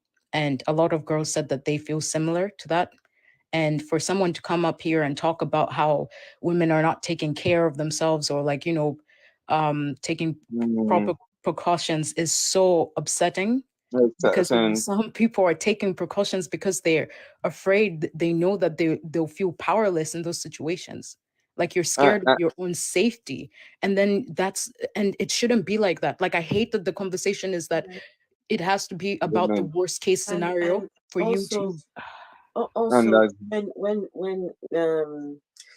when people have to now go in to themselves to share their own personal traumas. Why? Because someone is trying to invalidate you, someone is trying to project onto you. That's heartbreaking. For me, it is heartbreaking. Anti-Empress, you didn't need to do that. Hello. I am so sorry for you. So sorry. Hello. Listen, it is fine when it comes to that topic. I will be the angry woman. I will be the angry woman anytime. If that makes me angry, I'll be the angry woman. I have no problem with that. But one thing I want to say, have you ever realized that they usually want to blame the woman? Why don't they go and get their cards snipped or tied off? I haven't forgot. But they want to blame the woman and then say the woman, they caused the pregnancy and then saying the woman got carried the thing to full term. My goodness. Thing is, there's male contraceptive now, but they don't also don't understand. Like I know Leo was saying that I'm like against trans women and stuff like that, but like if you're trans, woman, it means that you've transferred to become a woman and no longer a man. So when I say that trans women are breaking the skulls of women, right, who were never men, and literally go through this on a daily basis in Southern Africa. Sorry, what do you mean? What do you mean breaking skulls? This is what I meant that you guys skipped over this conversation. So there's trans women are allowed. So because South Africa is very liberated, and like I said, that we are one of the top 4 that were the first to allow the LGBTQ to be recognized in Africa. Not only in Africa, in the world. She was saying in the comment section that I don't know, she said I was against. Did you say I was against trans women? I said that the choice of words that you used when answering Afro Atheist's question about who are harming Black women in South Africa, you said that all men. You said Black, white, Arab, Asian, brown, and you said trans women who were men. And I said that let's talk about it, and the fact that you've called trans women transformed, who have transformed, who have been men before. Let's talk about it. What I've just said. I wanted you to clarify on that. Whose but mic is that? Whose mic? It wasn't that? Yancy. But it feels like you've just clarified it right now. I can't hear anymore. Hold on. I can't hear anymore. Can I drop and come back? I can't hear anymore. Hold on. I think that's your mic. Yeah, she's asking to drop and then come back up. Okay. All right, cool. Yeah. She's heavy. Okay. Gosh, this is heavy. Hi, Heavy Alice. conversation, guys. Good evening. Hey, Alice. Hi, Alice. How is everybody doing? Yes, I'm good. Good, Guys, good as for those ready. of you, Okay, hold on, Alice. Guys, for people who were trying to come up and I haven't been able I to bring didn't. you up, Okay, I please, can go it's down. it's just the pace of the conversation, how it's going. But Yeah. hopefully we will bring you up. Raskilo, I apologize. I hope you're listening to me. Don't worry, we'll bring you up a bit later on. Right, Kayezi, what were you saying? Sorry, you had to. I think Leo was talking at the time, and I didn't hear what Leo was saying because I actually got a call, and then all of a sudden I couldn't hear them anymore. Right. That's all right. I can rephrase, not rephrase, you say it. Basically, I said that it was a response that you gave to Afro Atheist when she asked you who are the perpetrators of harming Black women in South Africa. And you said it was men, all men, Black, white, Arab, Asian. And then you said trans women who have been men.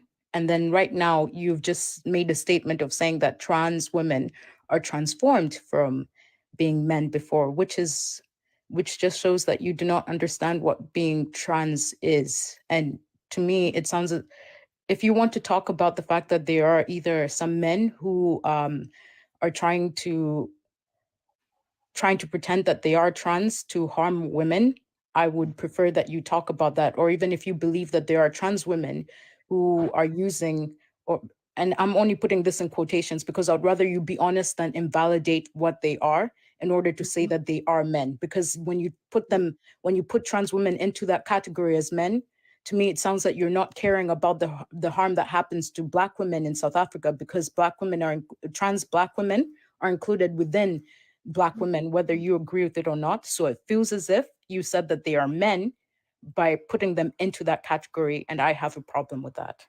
Okay, so I actually get what you're saying. So what I want to tell you is that men in South Africa, doesn't matter what race they are brutal to South African women. Actually, let me not say South African. Even though we are the majority, so obviously there'll be more of us, there's still going to be other women from other countries, right? But trans women also play a role in the destruction of Black women in South Africa. That's what I'm going to say. Black women in South Africa. So it doesn't matter where you're from. It's not necessarily saying trans women are men. All I'm saying is because they were men first, they have also a misogynistic and patriarchal viewpoint that they also need to decolonize from. just like us, we have to decolonize from, even Black women have to decolonize, because, for instance, I also involve Black women also play a role in misogynistic perspectives and Then why don't you patriarchal. view why don't you view trans women as Black women who have misogynistic outlets? I believe they are Black women, but I also know that when they are put in jail cells and crushing the cells of Black women because of their strength, we cannot say that Black men are stronger, or let me not say Black men. When we say men are stronger than women, right? Because we say that a lot, right? You cannot fight with a man when you're a woman. Either way, I think some women are stronger, but we all know that men. I mean, we've unfortunately, being from South Africa, we have witnessed too many women who may even be bigger than men, but the men will still beat them to a point where they burn them beyond recognition.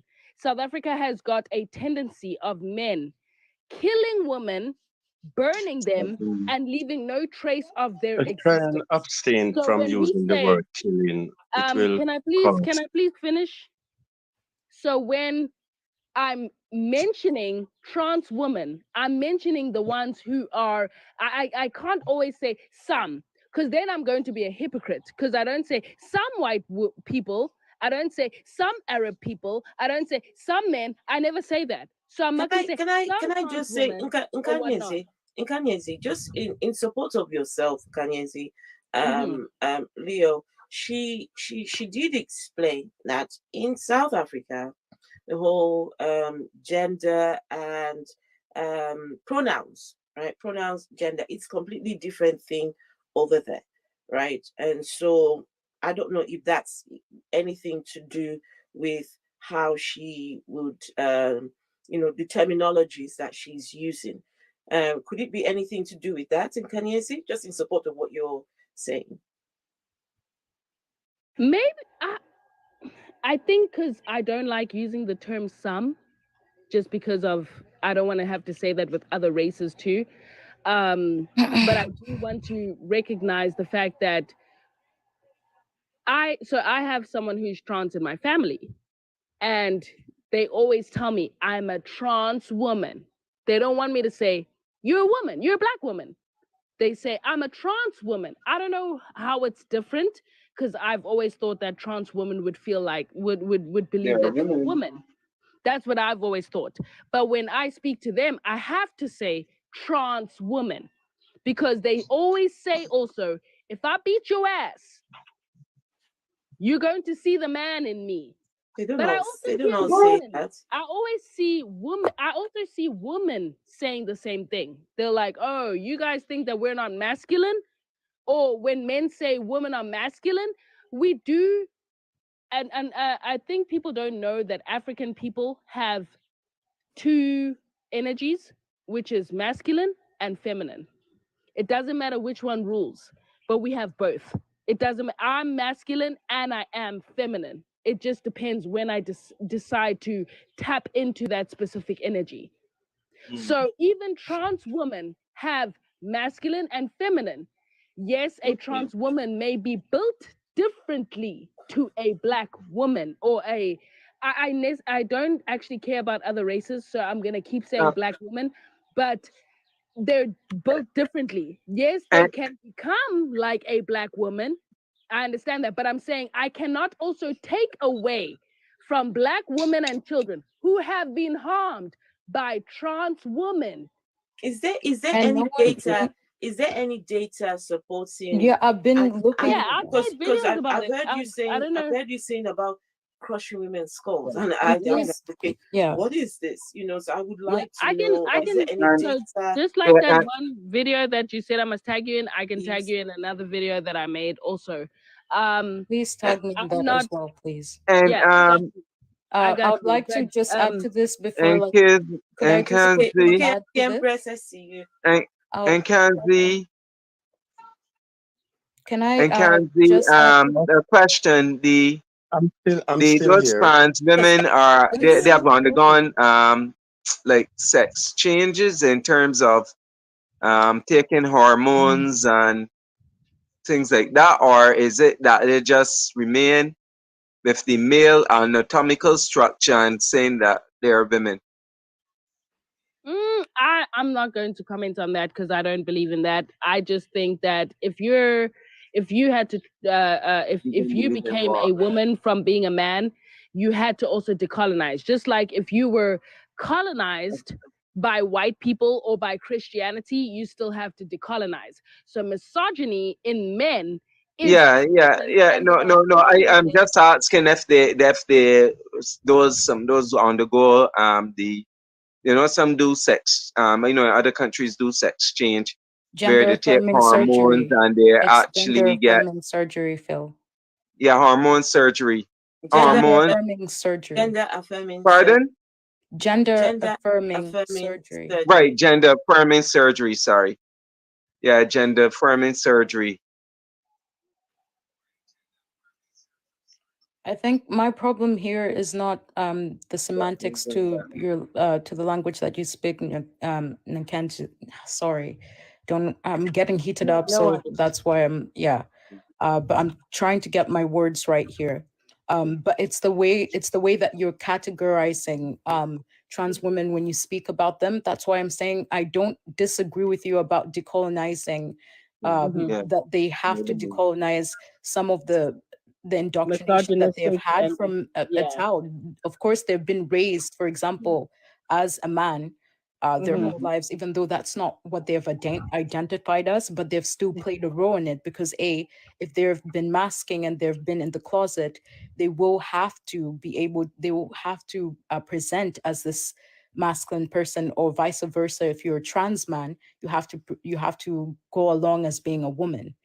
But the problem that I have is that when you're speaking about trans women, is that for example, you're saying that you have a family member that is trans, and if that's how they want to be identified as, for example, I'm non-binary. If I want to be called they, it's all about respect. And maybe some other people, like for example myself, I don't think anyone can ever misgender me or invalidate my own experience, only because because I don't need any affirmation from other people. But that's easy for me to say that because my appearance validates that. Some people, like Phil has correctly said, need gender affirming surgery or gender affirming care to be able to feel as who they are, because like you've said, you need to learn to be certain things because you've grown up as something. Like when I removed my hijab, I used to wear a hijab. It took me a long time to not feel naked when I had no hijab on my head. It took such a long time. So I think we should give trans women the same grace. I'm not saying don't hold the predators accountable. That is not what I'm saying. But it's the way that you're speaking about trans women, because firstly, it is possible men are disgusting. I'm not going to lie. Some men would choose, for example, in the legal system, if a man is found to be a predator in his first trial, most courts will try to get him a plea deal of getting loitering instead of saying that he had CP, in order for it to be easier for them, in order for it not to be on their system. So men will find any way to be able to, no matter who it harms, to harm other people for their own benefit. And that, yes, I agree that we have to address. But these trans women have done, most of these people are in closets. They're seeing themselves, like, if I'm speaking from a Ugandan perspective, they're Ugandan trans people who are just sitting there worried that they're going, like, especially trans women. It's always about women, because trans men are rarely ever in the conversation of being accepted as men, because men are not the ones who are being, majority are not the ones who are being harmed. The ones who are being harmed are women. And that's exactly the point, is that, like you said, you're speaking from a Ugandan experience. I'm from Southern Africa, right? I'm from South Africa, where women, children are being harmed by men as well as trans women. It doesn't matter whether they are wrong or what is it? Maybe it's right or it's wrong, but they have the power physically to hurt a woman. That's it. And that's fine. At the end of the day, I'm still going to advocate for trans women because I do believe that just even having people in my family, I do believe that in general, we've got more than two genders. That's just how Africa is. Africa has never had two genders. Two genders. No one can say Africa has only had two genders. That's a lie. We've always had multiple genders. But I cannot take away from the women who have been harmed by trans women who have participated in the harming of women because of their strength. Not because they are trans women, but because of their strength. Which is why I say there is also, just as much as we have to decolonize, and I heard you also say that, we do have to do the work to decolonize from patriarchy, from misogyny, from these religious ways of life. We all have to decolonize because we can't also lie and say women don't participate in patriarchy. We can't say women don't participate in misogyny. That's true. Because they do. They do.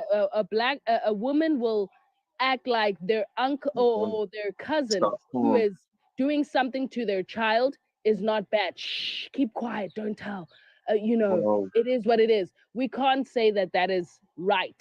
Also, no, that's it's not right. Nkanyezi, it looks like you have a platform yourself where you have a conversation. What kind of conversations do you have on there? Everything. Talk about everything, right? Yeah, I talk about religion. I talk about what has happened to Black people in the past, what we were before they infiltrated us. I speak about the genderless society in Africa, that we have always been a genderless society. I actually speak also on the codes, the words that we use in our African languages that prove that we're not a man-woman society. We're actually a multiple gender society. I speak on a lot of things. I speak on language. I speak on infiltration, destruction. I speak on the different races that have participated. I speak on everything. Thank you. And I feel that your voice is very much needed, right, in these kind of conversations, and I commend you for the effort and the work that you're doing, and we all are learning, right? Most of these conversations, we're not experts at these things. We just try to create a space where people can engage, and I'm hoping that as people are out here, putting their business out and, just showing so much passion, that people are learning and hopefully just taking away, anything that, those the biases that you have towards a certain group of people, towards a particular subject, that hopefully that these conversations are helping to change minds, right? And helping to get people to think, at least, well, not necessarily change minds, because changing minds, that's a completely different subject, but at least getting people to think. So thank you. And guys, I suggest people follow her, and just go listen. I've already followed her. Just go listen to some of the conversations that she's got going on there. It'd be lovely to engage. So can I quickly add before she does go? Like, I just want to answer to what she said. Okay. Just wanted to say that, like, when I brought up Uganda, it's because I recognize that obviously I can't pretend as, like, I can open Google now and pretend as if I know the statistics in South Africa, or that I've watched or heard from voices in South Africa. I can't do that. So I was being honest, but I don't think that because it's not in South Africa that it's completely different in terms of how women are treated. But when I brought up Uganda, I was talking more in connections to how queer people are treated, but specifically trans women, and as in their position. But like, I was going to go more into the history of Uganda and the fact that, like we talked about decolonizing, that trans women are only valued in Uganda or even in southern parts of Africa for their parts and traditions, and where they can only be visible for traditional aspects, like one offering I've forgotten. It's a Lugishu tribe. which I think it's ridiculous that it's also men in the society that want to impose when these women are useful or not. When they're not useful, when they're not being dressed or paraded for what they can offer, like in terms of prosperity, they're expected to be hidden behind, invisible, and to not be out and about. Or in some tribes still now that like trans women, or if because there is no gender to it, but it's men who are dressed as women is what they're called, because there is no actual word for it in Uganda, like you said. So, but like if we were to put it in the contemporary world, if we want to categorize it in a binary way, it would be in allusion to trans women, but that is still also has to be traditional. That's what I was talking about, not trying to compare South Africa. I just wanted to but just quickly, Yeah, I Leo. get you. Leo, I'm getting a bit of there's a couple of people, they're like, you've got to pull her back on what she said. You said all men are disgusting. Are you sure about this? When I say I hate when they want me to clarify by saying that it's not all men, because if you feel a certain type of way to me saying that men, as in terms of power, when we're talking about power that men can have, that they can be disgusting, that they can take advantage of the conversation around trans women. That's what I said, but all they heard were that men are disgusting. And I said as well when I was clarifying that men are also victims of SA, and but then the conversation stirred somewhere else, and then in the comments they thought that they wanted me to say that not all men.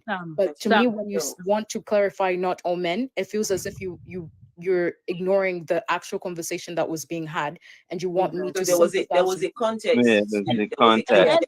But let's also be honest that's something that's also that's just something people do all the time. When you say some, or when you have to say not all, I mean kind of some of them. That thing is irritating, and I think that's why I was triggered by your perception of what I said, Leo, was because it was kind of like you're saying, I'm including all trans women. I'm talking about some. Yes, but I'm not going to say Simon, some generalization. trans It is bad. It is. Yeah, but I'm not you know, gonna say sometimes I must say, sometimes we do it unconsciously. We just do it and we don't even realize that we're doing it. But Simon, why are you so mean- concerned it- about listen, generalization in this It doesn't necessarily mean that we conversation? mean everyone. It means we're saying these specific ones. But I don't want to always have to be tone policed and told I have to say some men, some trans women, some. I don't want to have to say that. You get it. You get it. You know I'm not talking about. in Kanyezi, the trouble with that is, you know, when it then, you know, it's just, okay. Let me pause. So imagine Kanyezi tomorrow. It could be a different conversation, right? And someone says, "Oh, all South African women are loud and, you know, bossy," right? Now, then you're on the other end of the generalization, you know what I mean? And so, you know, as much as we want to be able to say what we want to say, you know, you must understand, you know, I mean, I hope you can appreciate. If I can just piggyback off what at the end of the day, go ahead. So if I can just piggyback off what you're saying, we're on a platform now, we're having discussions, very valid discussions, right? We have various persons, whether it be male, female, or someone in the middle, right, that are listening to what it is that we are saying, right? And we have to be careful not to offend people in what it is that we're saying, so that at least the person can hear exactly what it is that we want to portray.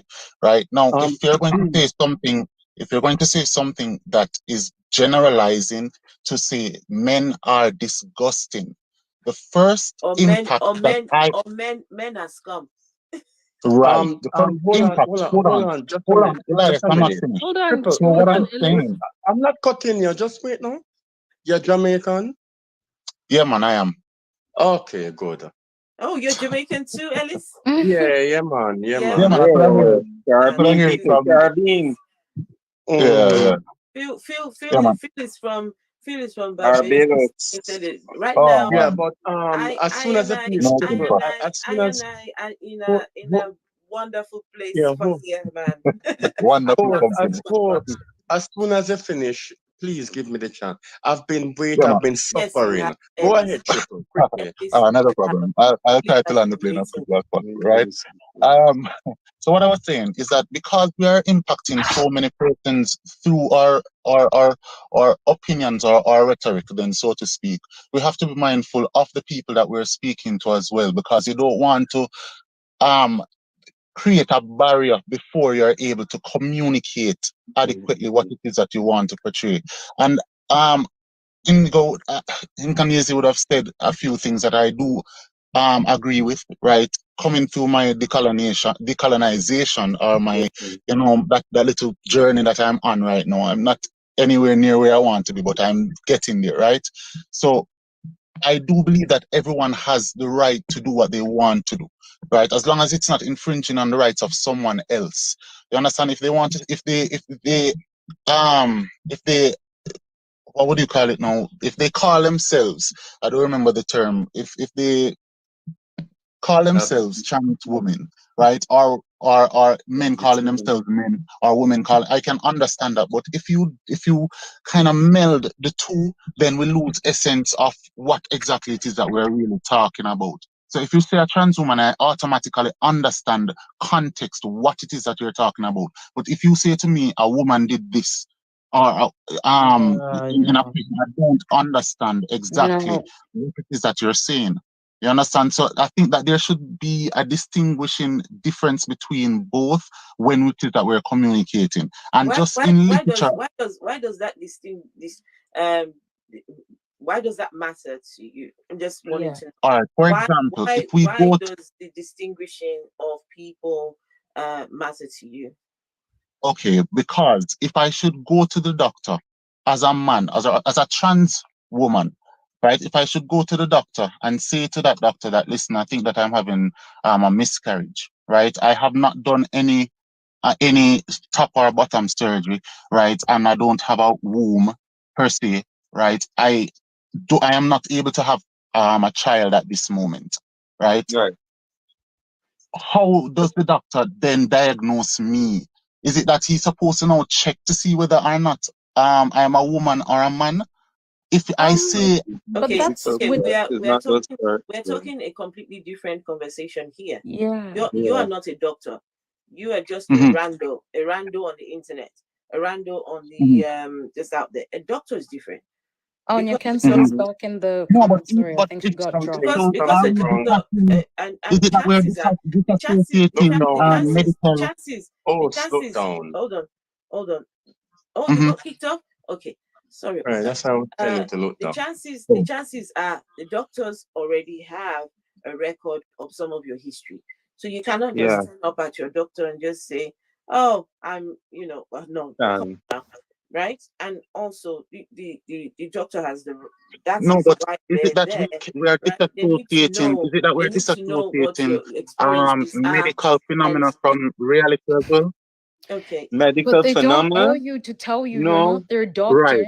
You're not their family. And also the thing is, even if we're not talking about their safety, because the reason why people don't disclose the fact that they are trans, one, it's not your business, but most specifically, it's not your business for you to be able to tell other people, for you to distinguish, because like you said, you have this already preconceived idea of how you want to categorize people as trans or biological women, so that you can feel comfortable to address them in a different sort of way, which feels more about you than to them. All right, let me put it on a more personal sense so that you can understand where I'm coming from, right? Can I please finish? Because you brought up about the doctors, but that's between them and their medical professional. Like some people don't disclose a lot of things to their doctors, but that is their choice. And what happens to them in a crisis is also on them. Whatever they decide to disclose. No, that's just one situation that I'm giving visibility to. Now, if I'm going to talk about a social situation, because I believe that is what we're talking about, right? Hey, come on. See, the thing is, I'm trying to say something, but you're not listening. Let Leo finish. Let her finish, and then also Ellis And please, I need to. Please. We need to let guys. Let me just need to. Yes. So. Cut it short. Waited for so long. Post, I'm going to Leo finish quickly. Please note that I didn't finish. I didn't finish what I was saying. Leo was the one that interjected me. Yeah, I know. Right? Triple. So go ahead, You're going Leo. to go triple. So you want Leo triple? Let Leo finish, and then you finish up triple. That's what I'm saying. So let Leo finish her statement or whatever she was saying. Okay. Thank you. Then I'll let Ellis speak because, like you've said, Hosea has been here for a long time. I just want to also say when I categorized women and trans women and biological women, I wasn't saying that's how I view. I want to also say this because I'm only speaking here like the way that I am so that it might resonate with someone else on the other side, which I know is shitty as well. Like it is on me, but I'm trying to have this conversation. But when I said about the hospital thing, the problem with that, I think you don't even see it yourself, is that is their choice. If anything happens to them in which they're in a medical crisis, if they are safe enough or able, because medical professions should be impartial, but the thing is they're not always. But if they've taken concern that they do not want to address it to their medical profession, that is their choice. But whatever does happen is on them too. So that has nothing to do with how people perceive them, because you are not a medical profession, and you wanting to know if they are a trans woman or if they were born a woman. And again, I don't care about the distinction. That feels like you want to know that for personal reasons, because a doctor wants to know this for their own benefit, for their medical reasons, which is not the same thing. So even your example shows kind of bias and prejudice towards trans women, in my opinion. Okay. All right, go ahead, Elias. Triple. I'm still trying to be nice, and that's me. Just quickly go. Triple. All right. No. You know what, Triple? Please just hang on. Let all right. Go ahead, Elias. Please. No, a horse. All right. Ellis, please go on, please. Go ahead. Okay. At the start of the conversation first, you know what is my greatest problem and what really gets me angry, which I monitor that very well. You know when I get angry, it's when persons, I don't know, persons who want to be who they want to be. No, listen, I am not going to disclose myself. I'm not going to say anything. I'm just going to speak. I am a person that I believe in person's choice. I believe in person's preference. Do whatever you want to do. That's your business. Okay. You understand? No, it is not okay now for you to put something, onto me or force something onto me. That is not okay. But on the other hand, if somebody want to be whatever they want, I'm not going to even differentiate. If somebody want to be whatever they want to be, it shouldn't be my problem. It shouldn't be nobody's business. Yeah. You understand? That is what gets me really off the record.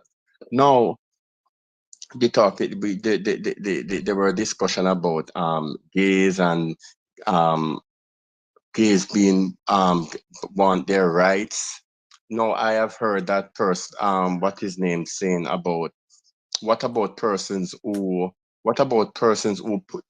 pushes their lifestyle on those who don't want that lifestyle. What about the human rights where that on that behalf? No, if somebody is pushing something onto me, I have the right to move on. I don't need to follow that person. I don't need to. No, it is a problem everywhere you go. It is a problem. And it is always that particular problem with persons, with people. I was on a live the other night. And we were having conversation based on religion, etc. It was based on religion, and one particular person came up, and again, let me say let me leave that one. One particular person asked a question, and the question was, pointing at me. The person asks if I'm into man or if I'm into woman. No, listen to this. The first where we have been talking, the discussion was about religion and different section of the Bible. And now this particular person is so wanted to come in the box. He got the chance to come in the box. And as soon as he got in the box, the first question he pushed out was asking me if I am into male or female. No, the answer that I gave him was that if you are so interested in finding out who is gay from who is not gay, why don't you create a platform for that purpose? This is not the platform for that. I mean, why is it so why are you so interested in wanting to go into my personal business? And the whole time we have been talking about religion, I know you're going to switch it over. This is a big problem worldwide. Everybody, persons have to know who you are. I don't understand it. I can't get it. I have asked questions and I just cannot understand it. Okay, No, a woman I'm just putting everything into one basket.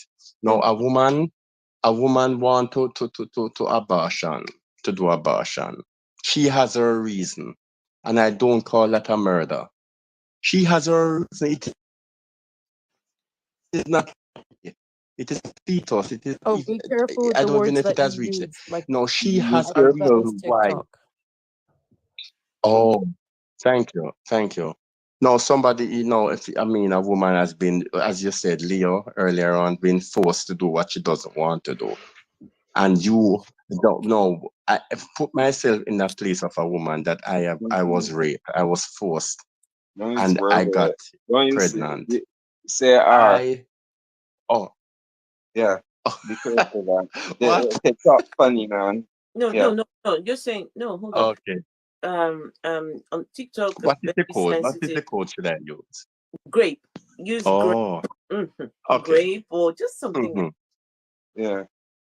Okay, so I got grape and somebody forced something on me. And should I carry that, thing in my bed? Would I carry that whatever in my belly? No, it's my choice to go get rid of it. Kanyezi, I followed you. So that's what I really look forward to that's what I wanted to that's what I really wanted to say. That the moral of the story is that everybody has their own choice. The Bible. I'm just according to the Bible. Not that You book. know that. Not that book. See that again? I said not that book. Huh? I said not that. No, book. I purpose it. No, according to that, what they said in the book. Okay, according to that. The book, that book is another story by itself. I don't really want to get in that part. Yeah, according to that book, I oftentimes say to persons, I have sinned. Why is it a bother to you? It is not your problem. It is God and my problem. Why a man would pick it up on his or her head when I sinned? It's not nobody's problem. That's between me and whatever this so-called God. Business. I'm just using that term. I just say that to it. You understand? Yeah. I understand. So the moral of the story is that people have their own choice. Do whatever you want to do. All right. Do whatever you want to do. Thank you. I agree with you, Ellis. I agree with you. And also, when it comes to the Bible and that belief system, the idea is that before God created you. He already knew you. He already knew what you were going to look like, what you're going to. He knows your thoughts. He knows your feelings. He knows your actions. He knows every single thing about you. He knew you were going to be gay before he created you. He knew you were going to be lesbian, transgender, or whatever. He knew all these things before he created you, but still went ahead and created you that way. Right? Sometimes I ask the question, and now, if he knows, sometimes I ask, just a minute, host, and I'm not cutting you. Sometimes I always ask the question when I used to go to church. I always stand up and ask the bishop. I always ask, Bishop, I still yet to find out what on earth is going on. No, the creator, the Lord God knew. That's what they say. That's what the scripture say. He knew everything. He knows everything before it happened. Yeah. No, if he knew that the world was going to be a chaos and because it's more evil than good. It is more evil than good. Okay. And if this person, if this supreme being or something created us and knew that all of this is going to take place, the world is going to be a mess. Why bothered? Why? But Ellis, in Isaiah 40 verse 7, it said, I am the Lord that created good and evil. I God do all these things. You understand? But they still want to hold on to the notion that God is all good. No, you're not up until no, that's not the question I asked. I don't want to hear about no. Whatever. No, man, I'm agreeing with your point, man. Kulu, behave yourself in the chat. Kulu. I'm agreeing with your point. No, it's no, just so. I'm just saying to Kulu. No, that is my. I did have to risk. Yeah, what I'm saying. I'm going to report you to God, Kulu. So what I'm saying, up until now, no one can answer my question. Why bothered to create a mess? Okay. Why? You know what? But there's so many. That isn't even the question in Ellis, because it is so contradicting. It's just a book, right? Guys, can I just say, guys? I like the conversation, but as much as possible, I want us to talk with people who disagree with the debate topics. And it seems you guys are we don't want to switch over. So after I wasn't finished. I wasn't finished with what I was saying initially. I know. Give me one second. I'm just putting this out there so that if anyone disagrees, and I know people cannot see what's written up there, but I would read the debate topics, and so if anyone has any if you're opposed to any of the stuff there, please do come up and let's talk about it. Number one, all pastors are scammers, all of them.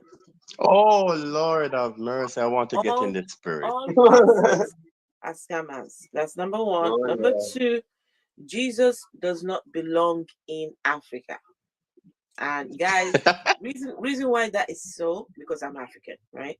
So of course he doesn't belong. And we are descendants. Anywhere. We are descendants.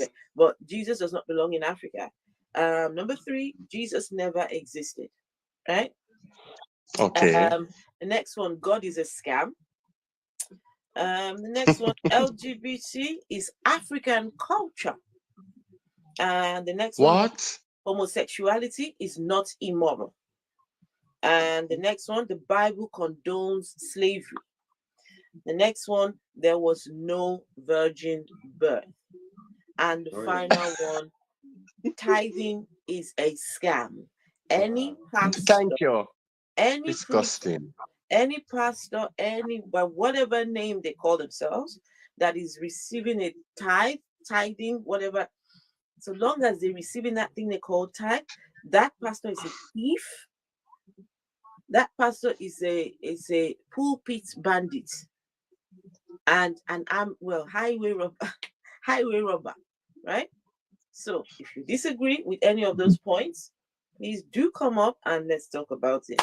So yes. Hold before you move on. There is something I have always want to ask from the last time, and I never got the chance to ask. Okay. No, if it's only you could just answer, you don't have to go. You don't have to go in it, but I want it. I want to hear it. Okay. About this Adam and Eve. I remember that topic. Yes, I remember that. Part. Yes.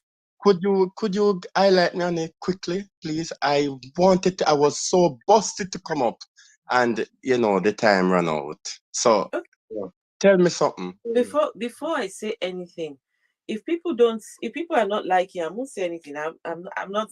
No, I am I'm begging. just saying. No. Listen, This isn't about you. listen, About I you. want you. People should show me love. Come on. And no, like, no. Well, I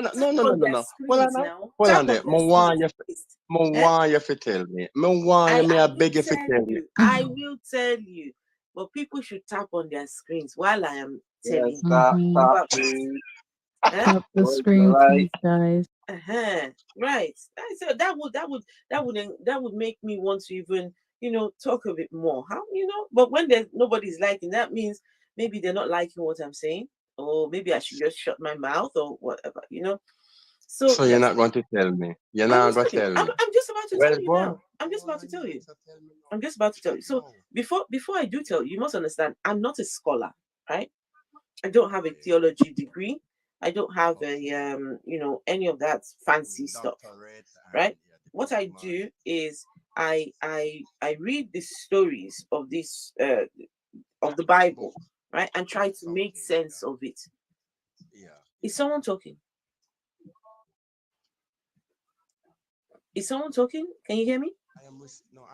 I think it's just Phil. I think it's is it my background noise? Responding to you. Yeah, I can hear her voice as well. It's very okay. faint. Yeah. Okay. So okay, when you read that story, the story of creation, it says in the beginning God created the heavens and the earth. God did this and God did that. Now, when you ask the people who believe in this book, who wrote the book of Genesis, right? The story of creation, how everything began, how we got here in the first place. They tell you it was Moses, right? Now, when you're reading the story of creation, how is Moses, who wasn't there? Moses wasn't born. Moses was nowhere in sight. Didn't come until generations later. How is Moses telling us this story of Adam and Eve when he wasn't even there, right? And so now then they tell you that God told God told the story to Moses. There is nowhere in the scripture where it says God revealed the story of creation to Moses. There's nothing of that sort.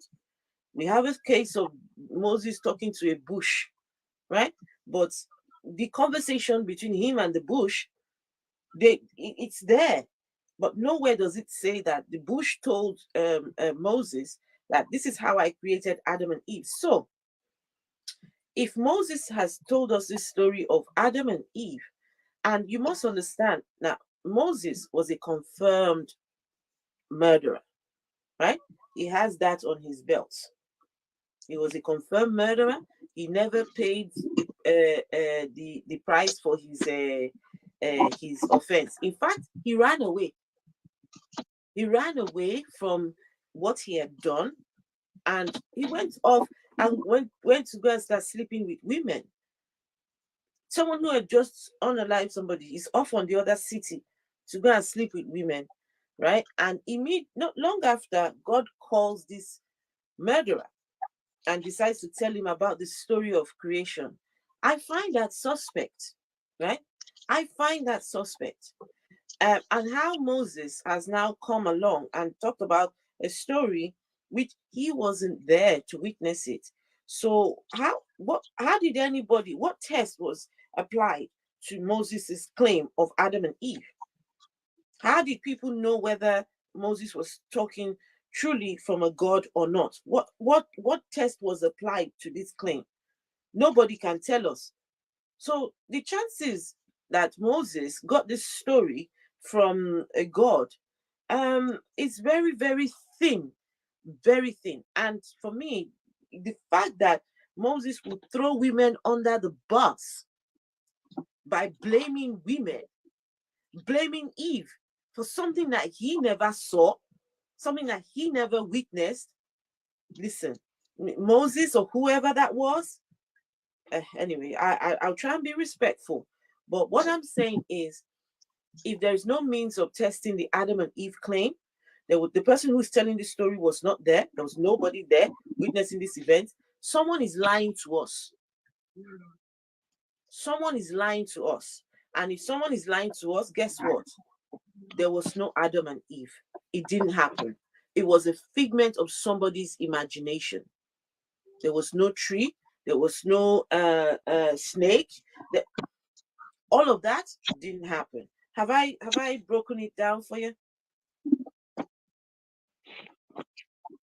I knew when I read it, I thought I was reading some comic book or something, but and it's not only that. There are a lot more stuff. I mean, the whale Jonah was swallowed by the whale, and then the whale vomit him out. I mean, I can't get it. And he had Jesus went and fed the people. What? 2 loaves of bread, 5 breads and 2 fishes, and it served up 5,000 people. I can't get that one up until now. I can't understand that one. And Arsenal, come and talk about it. You say I disagree with homosexuality being a sin. Arsenal, I really would like to talk to you. I would want to know how homosexuality is a sin. Honestly, that talk about. What was the sin? Homosexuality. Oh, yeah. The I would like story to know about too. Jacob in the well is the funniest thing ever, because the first time I heard about that story was through a Malawian song. Which one? Jacob and the whale. Which one? The story about the one in the whale who got eaten in the whale. Jonah, yeah. But it's for some reason Malawians call him Jacobo. So that's what I learned it as in the song. That was the first time. You know, when people talk about the story of Jonah, there's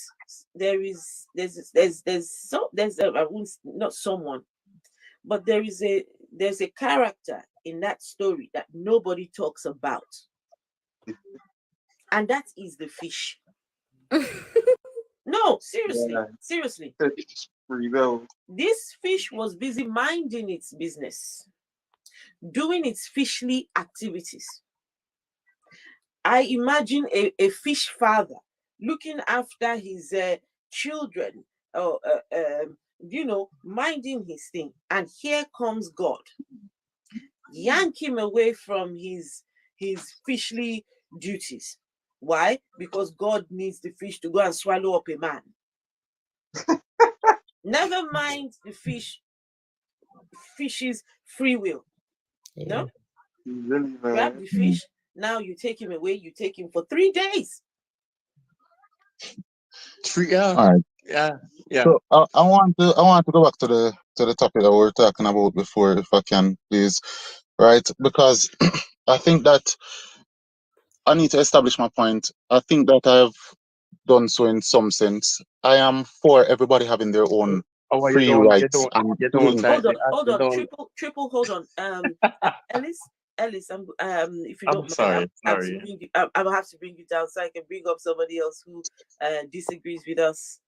That Arsenal. No problem. Right, but thank you. Thank you so much. Let's say he followed you, so yeah. Yeah, man. Leo? Yes, Alice. Okay, Simon, Triple. Thank you so much. It was nice meeting you, Alice. Nice meeting you. And Ellis. Yes. Keep spreading that positive message. Yes. We need you. Okay, thank you. We need you, right? Never mind anybody coming along to come and ask you about what you do with your private parts. It's nobody's business.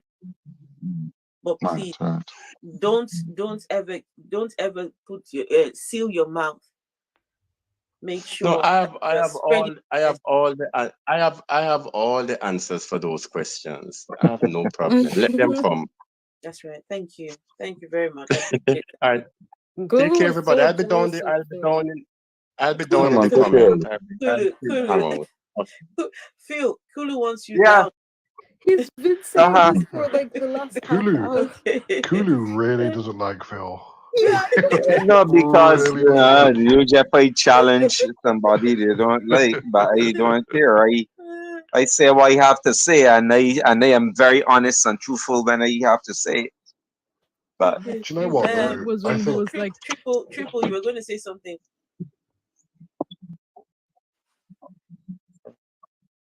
Triple. Right, yeah, man. So my point, right? Yeah, can you hear me? Yes. Are you hearing me now? Yeah. All right. So yeah, my point was before that I believe that everyone should be entitled to their own free will, meaning their right to do whatever they want to do without being infringed on by somebody else. Right. Hence why I would say that human rights is a human thing, meaning a people thing, not a political one, and should not.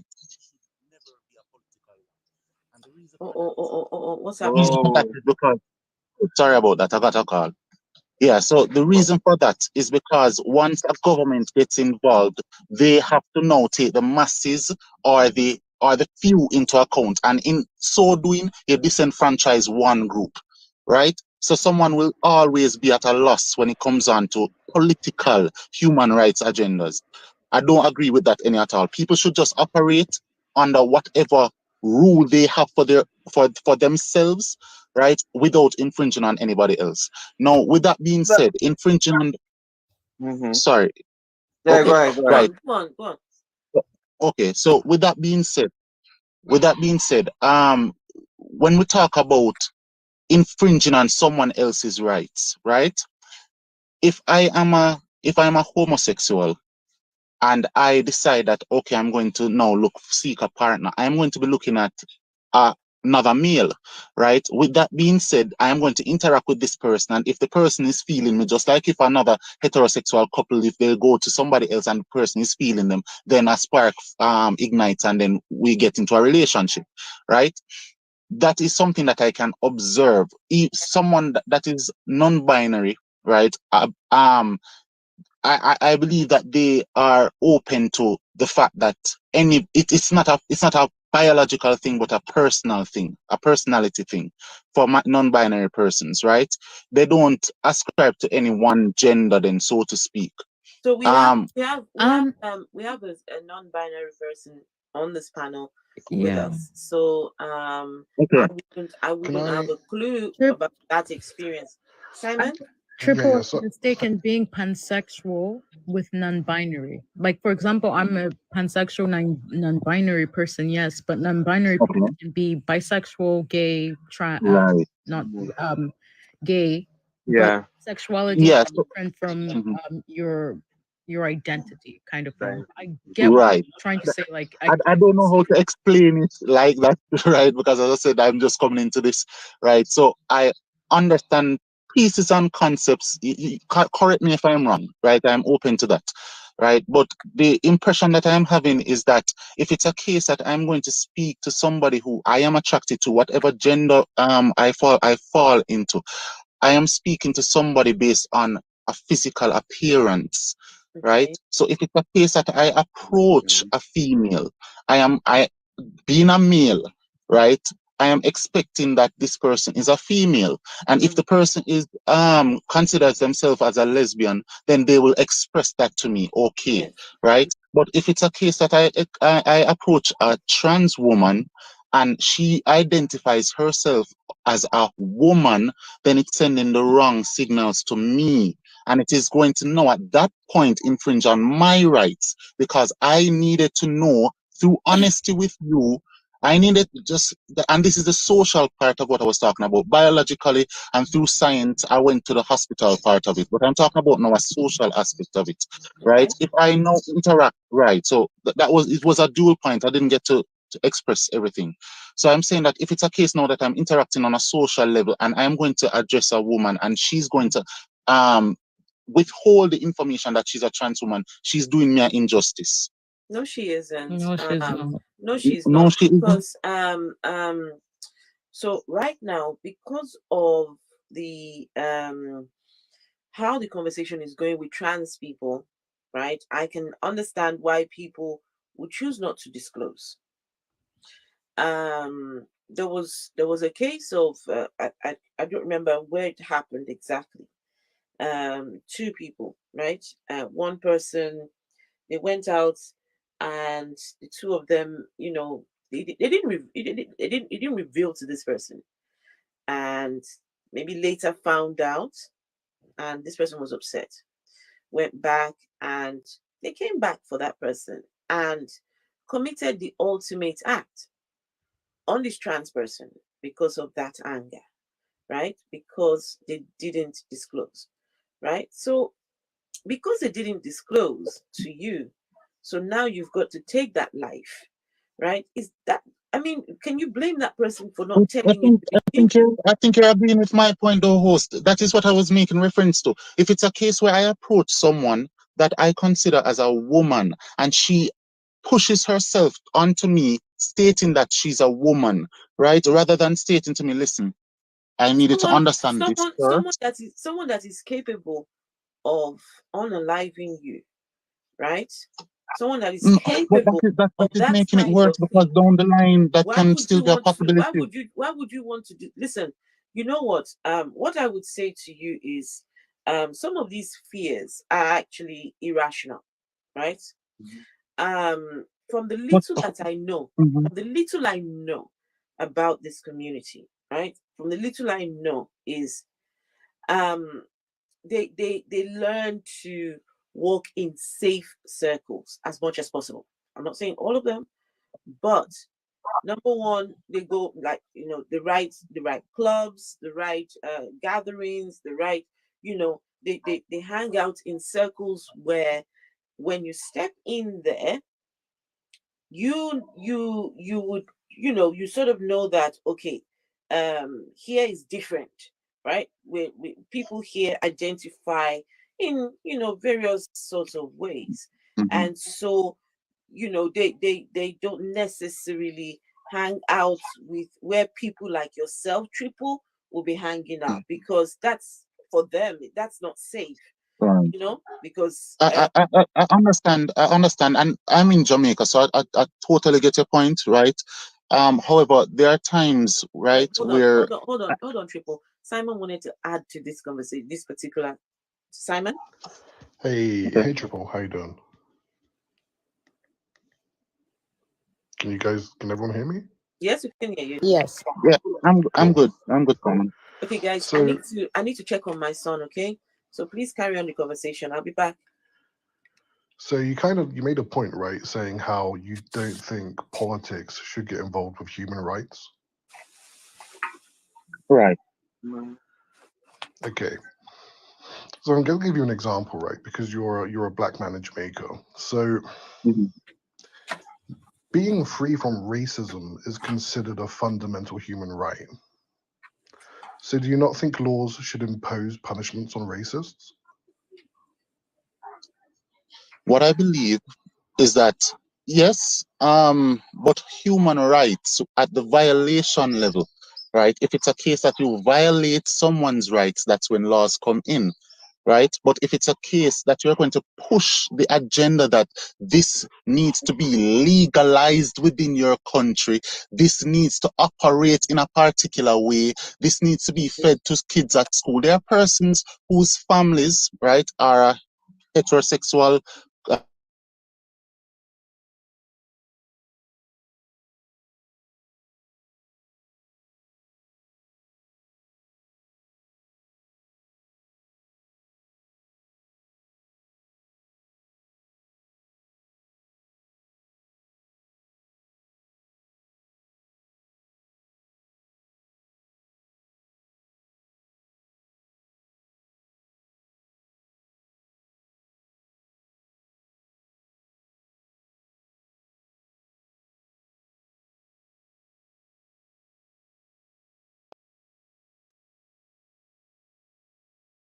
affairs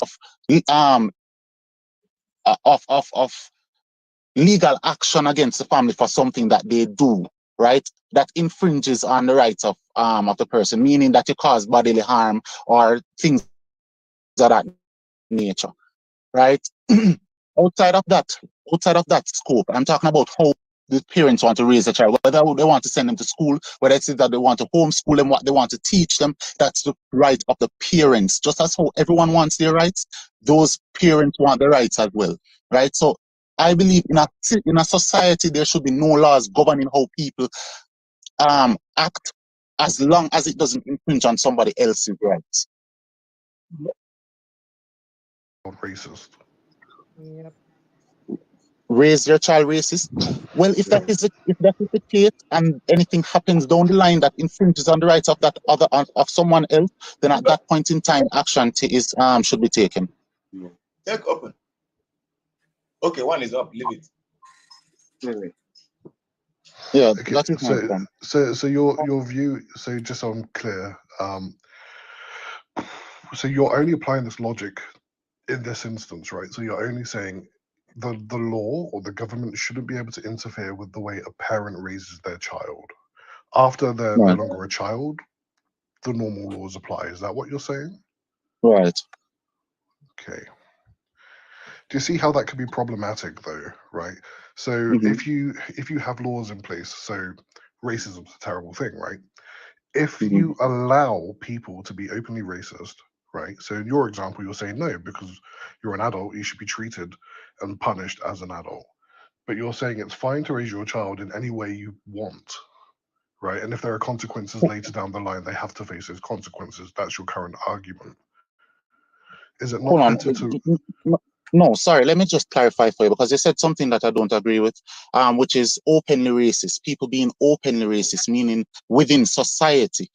You understand? That is a criminal offense, because that is something that is infringing on the rights of someone else. If you want to do that in your house, you can do that. But as long as you go on the road or anywhere else in the public sphere, right, and do that, and that is going to suffocate the racist agenda, you know, because you can only do that closeted.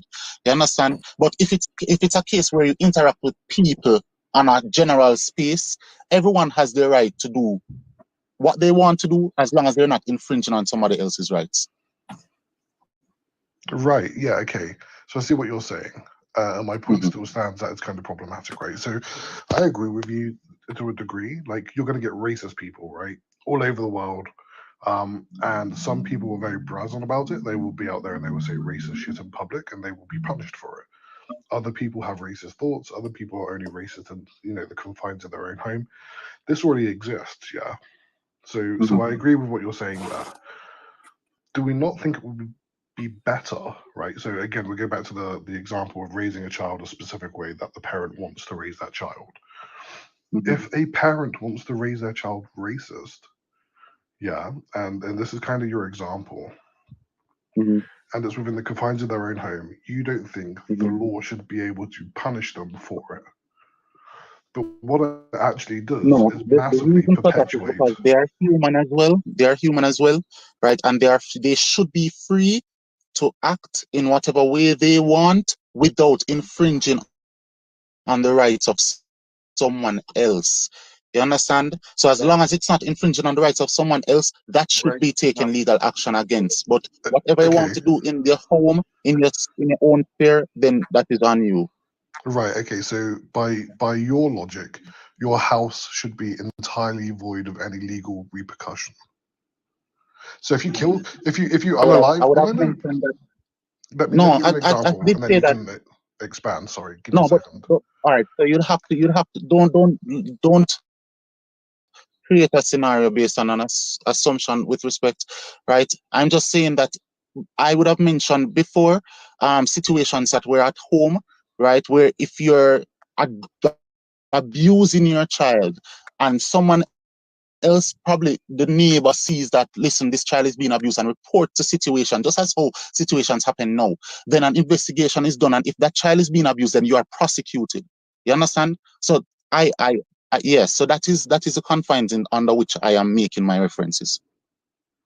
Right. So if Okay, so and tell me if I'm getting this wrong. So you're saying if somebody is suffering as a result, even within your own home, they should still face legal repercussions. What would you say that they're suffering from? It doesn't matter, right? So in the example you No, gave was if a child. What is suffering? In order for me to give an answer to your question, I need to understand the question fully, right? So suffering from what? Because children, if children don't, if they don't get their own way, sometimes they cry. So is that suffering? Okay, I get what you mean. I get what you mean. Okay, so right, the example exactly. you gave, right? So we just use abuse as an example. So if a child was being abused at home, and the neighbors saw it, and they phoned the police, you would be fine with your logic would be fine for the parents to then face punishment for abusing their kids. Never bullied anybody. They've never said anything mean to anybody. It's a sweet kid. But the parents are then trying to force an ideology on them. Would you consider that abuse? If you try to force it, but that is what we do as parents all the time. We raise our children. You understand? It's not forcing ideologies on the child. The child is learning. Right. You understand? So we're trying to guide our children. Why do you consider it as forcing your ideologies on a child? Okay, so there's a difference between guiding and forcing an ideology, right? Right. So even if, or for example, I consider myself a Bantu, right? So therefore, I'm going to teach my child customs that I have learned. You understand? Is that considered as forcing my beliefs upon my child? Should I not do that? Okay, so in that example, if your child turned around and said, "Dad, I'm really not interested. Thanks for showing me and teaching me these things, but I'm not interested. I don't want to do it." You'd probably be okay with that, right? It would depend, yes. But I would ask the questions first to find out what is it that you're not okay with. And then, because I'm going to probe to find out what it is that you're uncomfortable with. And if it's a case that I can't help you with that, then what should I do after that? Okay, so this Give is them why I'm time drawing. because they're individuals. I mean, Exactly. even the wording you've said probing that it depends. You giggled and said it depends on what they say. Like, can you expand on that? Do you mean that it depends on whether or not you believe them, or if you think that they're No. them telling you that they don't like the thing? Just as how we're having a conversation now. You see, just as how we're having a conversation now, and this is probing conversations, right? This is us finding out information in a probing sense. That's the same thing with them. If it's a case that I'm asking, if I'm guiding my child in whatever way that I want to guide my child, right? Which should be, as I mentioned, up to the parent. And the child looks at me and says to me, "Daddy, I don't want to learn all this." I'm going to say, "How comes? What happened?" Right? I'm going to say, "What happened? Is something triggered you or something? What's happening with you?" Right? Because Nothing is wrong with me doing that. You're trying to guide your child, right? Right. Okay. Guys, please make sure you're tapping. Make sure you're tapping on the screen, and people are not gifting. I mean, some people here. Simon still has just 6. Phil 7. You've been here for how many? 2, 3 hours. Nobody's gifting. On YouTube, I've got my Cash App and thingy links. Cash App and what's that other one called? Yeah, Cash App PayPal. and PayPal. Yeah, it's on there. Yeah. I mean, guys, these contributions actually go a long way, right? And if you guys don't want me to report you to God, just you don't want me to open a case file against you, so God, Oh gosh. go and just do the right thing, or else later on at night I will send that you know, the that spirit that impregnates young girls. That one, I'll send him to you. I heard something about agenda, and I keep hearing people saying they want to put the LGBTQ want to put their agenda on others. But there's no agenda that they want to put. It's just that they're fighting for equal rights as anyone else. Triple, what agenda you see the LGBTQ pushing on you or other people? I think Triple. Right. Sorry, can you hear me now? Yes, you can hear. Yes. All right. And So, guys, hold on, guys. Just so you don't forget, we've got Arsenal here. Arsenal thinks reckons that homosexuality is a sin. So, and that conversation. So, as much as possible, let's try and round this up soon so we can move on to the next. Thank all you, right. guys. So, what agenda, right? You would have mentioned Arsenal. When it is that we have persons, like for example in the US, where they have trans people in dresses, it's just a symbol. I think they're tokenizing certain things, right? So they have them in skimpy attires, exposing themselves to children. I've seen videos. I think drag queens. He's talking about drag queens. Drag queens, not trans. You're talking about drag. No. Trans people in skimpy attires. Yes. Hold on. Let me explain what I'm saying, please. Can I just put a point of? Don't people wear skimpy attires again? Is it just trans people that wear skimpy attires? No, it's not just that. Just a point. Being a drag queen does not mean you're trans. Just so you know, for your own sake.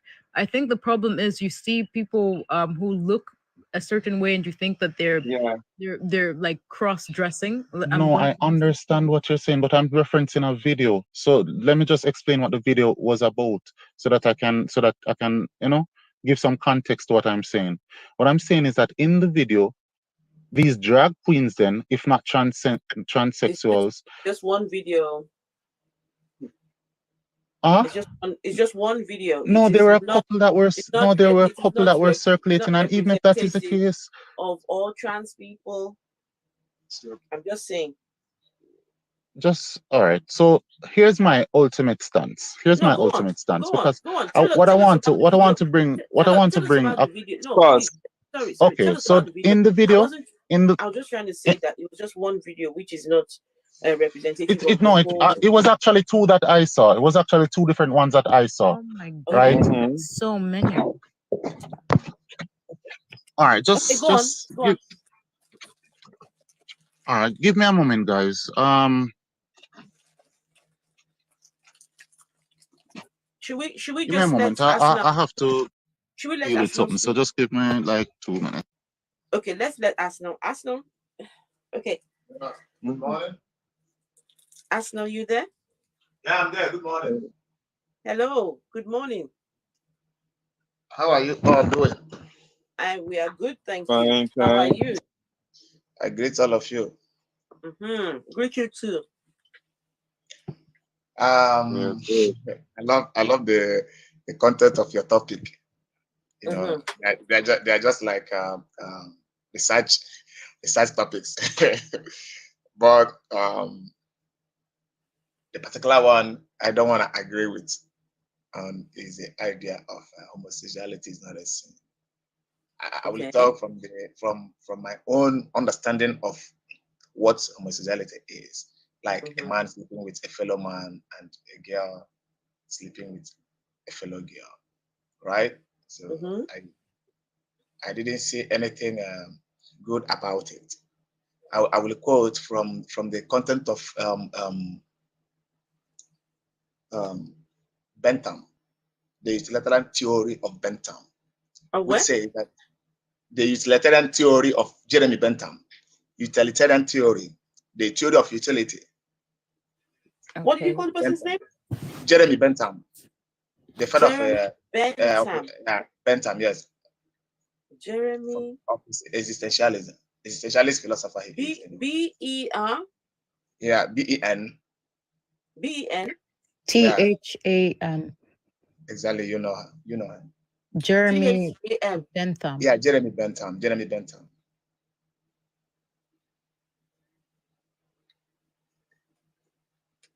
Okay, so what? Yeah, I will quote from the theory of utilitarianism, which says that whatever is good, the utility of everything is found when that thing is in present the greater number of people. The good in every action can be justified when that good is influencing the life of many people than the lesser people. So if properly having sex, part of it, the major part of it is for reprocreation. Man, sexing man has no outcome. It has nothing to produce, like a baby, like a child, whether you're transgender or you're not transgender. Woman sexing a woman has that's nothing not to do. true. That's not true. So, so two people being together, yeah, does it necessarily have to produce an offspring? Yeah. I said part of it. Part of why we have it is for reprocreation. But one of the reasons why we no. Arsenal. Arsenal, that's not so. Can I quickly just say this? The funny thing is that you've quoted Jeremy Bentham, who what he does say is that he argues that the actions of human beings should be judged right or wrong. Yeah, but the thing is, if you actually search up what Jeremy Bentham thought about homosexuality, he said it should be decriminalized and that sodomy should not be judged by a criminal offense or from a judicial point of view, because that action does not affect other individuals. So you used his words to try and say it against what he was actually trying to advocate for gay people, homosexuality. In his advocacy, and also, hold on, give me 1 second. Just give me 1 second. Also watching. Give me Arsenal. Yeah, go ahead. Let me just read the quote by Jeremy Bentham. So this is okay. He develops. It was a moral theory, right? Yeah. That argues that actions should be judged right or wrong to the extent they increase or decrease human well-being or utility. Well-being or utility, right? Yeah. So two men being together. Yeah. What can that do for the well-being of these two men? Number one, it will help create a safe space for each party to explore the sexual desires, and I might not be using the right English, but and also if they find pleasure with each other, right, it can only be a good thing. It can only help release all those endorphins, release all those good hormones, right? It helps each, if the two of them decide to even get married, that's a unit, that's a family unit that have decided to come together, right? And how is this not promoting the well-being of these two people? If you, as a woman, we are created alone. If you have landed into this earth alone, to this earth alone. If you had wake up to see yourself all here by yourself alone, all right, and then you are walking on the road again, and you see your fellow woman, and there is nowhere, you know that your your sexual parts can her own and your own can reprocreate, or even let me just use the word multiply. So, and you people, no, Phil, all right. She's line of and you people continue to live and live and live and live. At the time, everything grows old, right? Mm-hmm.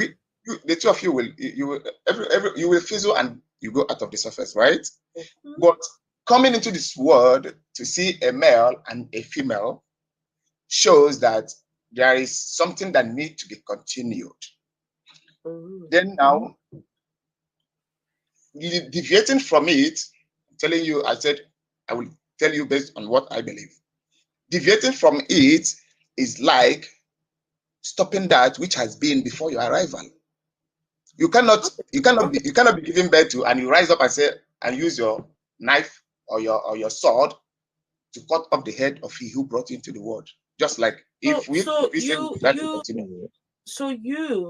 gave an analogy about me being dropped from somewhere, just dropped in here. There's just me. Yeah. And I go along and then I see one who is like me. Right? Yeah. Yeah. So the two of us decide to get together. Yeah. Now, I don't know any other life apart from being with this person, right? Yeah.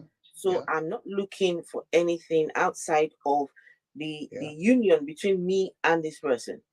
Yeah. So what will happen is I would learn to cope, learn to adapt, learn to love this person, learn to, live with this person for however long we've got together.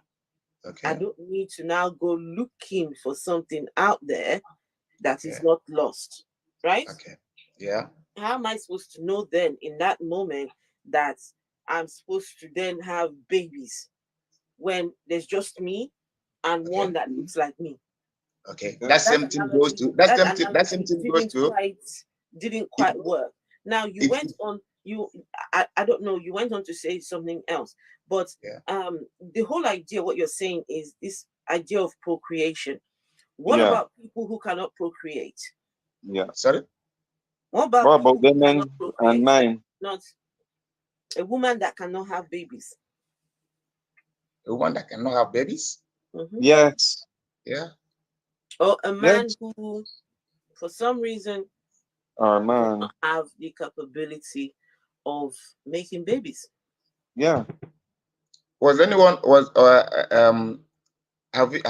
been any woman born, and then when it goes to the level of getting pregnant, and then it happened that originally she was born without a womb? Huh? I don't understand what you just said. Repeat. Make it a little more clear. I said the question. She told me. She said that. What about people who cannot reprocreate? And I asked. Yeah, there. Because in every cause there is effect. All right, cause and effect. So now, has there been a lady? Is there any proof of a woman who has gone to, who was trying to get pregnant and she couldn't? And then when she got to the hospital, and then and when she got to now allow me to come. And when she got to the hospital, and the doctor told her, you were created without a womb. Yeah, there are women who have no wombs. There are women who have no wombs. Yeah. Call me her name. Call me her name. Call me one name. Give me one. Not her name. It is not a matter of name. It is recorded medically, and it happens. And then there are women who have a womb that cannot get children. And Arsenal, I know what I'm talking about. Yes. Okay. Can you give me a name?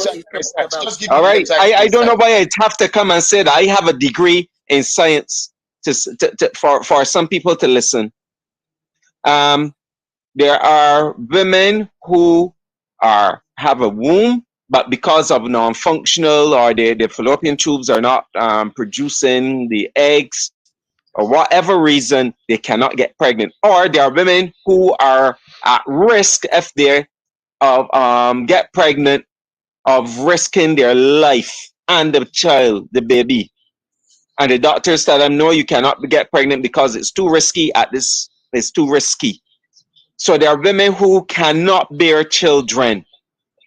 at all. So that sort of thinking, well, I'm not finished speaking, please. Oh my gosh.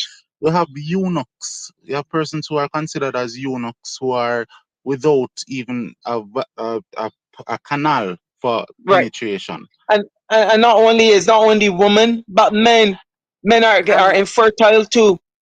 Some men are infertile. They don't produce enough sperm count. And you know how hard it is that some people try. There's a spectrum of situations that are there, Arsenal. Yes. So when I hear people come with this crap talk about is there for creation? Philip, I think that it's more of a case of lack of knowledge, right? I don't think that he knew that there are situations like that. Okay. But there's certain people who knows, but sorry, Arsenal. I shouldn't assume that. Phil, what you're saying is actually very important, right? But don't share this information as if you're coming at Arsenal. You share it right. You're teaching us. Right. No, I am not trying to attack Arsenal. There are persons who have heard. Right. Trying to understand what you feel. Yeah, but I understand he did not know that. A lot of this is ignorance, right? And yeah. Because you know you're the scientist. That's true. So you know this stuff. So just yeah. Come down to my level. You know how we do it, Phil. But Jose, I just also want to say that when he asked the question, he said that give me names. No, I don't want to hear give me names. So I'm he said that? Yeah. Yes, he did. No. So here's the thing, right? If you can give me if you're okay, I will give you a name right now. Give me. I just want about their reproductive problems is not porn for you to come listen here to their stories. Correct. It's a weird thing for you to want to hear anecdotal stories of people's trauma for you to believe what Phil is saying. Right. If you want evidence, you can search it. There's facts. I think that is a touchy topic, and I think you should do your own research on it. We're saying that there are situations like that, so you need to go and do your research on it. All right, that's and there's because it's such a weird thing to keep asking for specific names. Are you going to search up these people to find out if their stories are true? The medical records. Exactly. Yes. Yeah. You can do your research on it. Because I understand that you probably want proof for whatever reason. All of you are getting angry. I asked a question. All of you are getting. I said my question. I said to you, during creation, I said I was specific. So if you want to follow me by what I said. I said during creation, has there been anyone that it was an attempt to get pregnant and she went to the hospital and the doctor told her during creation? What do you mean during creation? What do you mean during creation? From birth. I think it's a language thing. Like from birth. I said, let me just use the from birth. From birth, I was giving birth to, and I get to the age I'm supposed to get married, or I'm married, and then I got married, and then I couldn't impregnate my wife, and then I went to hospital, and doctor told me that I was created in a way that I cannot reproduce. Okay, so I'm gonna. There are situations like and then that. You cited, wait. And then you cited that people has had the medical issues. I'm not talking about. I'm talking about from birth, from cradle, right? From cradle, because things we are made to be the way we have. Even if it is. Let me ask you something, Arsenal. Sorry. Let me ask you something because I want to test your knowledge on something. Do you know what an intersex is? Wait. You don't. I'm going to please let me do this, please. Arsenal. Yeah. Google, right? I want you to Google. Are there women born without a womb, right? And see what comes. What comes? I'll go one better, right? I'm going to give him the benefit of the doubt and assume he's not just trying to be facetious, right? There's a conditional. I was just going to read. Let me just quickly read. Okay. Yeah. Go. This, right? So it's called what I'm looking at in front of me. It's called the Mega Rokitansky Costa Hauser MRKH syndrome. It's a disorder that mainly affects the female reproductive system. This condition causes the vagina and the uterus to be underdeveloped or absent. Although the external genitalia is normal, right? So everything from the outside looks normal, but on the inside, the womb is either underdeveloped or is completely absent. Thank you. Simon, you go. Yeah, no, I was going to talk about the same thing, Afro. Okay. So this is a thing that women could be born with, right? So as per your example, it's from the cradle. It's not something that developed later on in life. They were created this way. They were born this way. There is a woman who gained a lot of public attention because she openly discussed her experience with MRKH. Her name is Jackie Beck. So JACQUI Beck, BECK.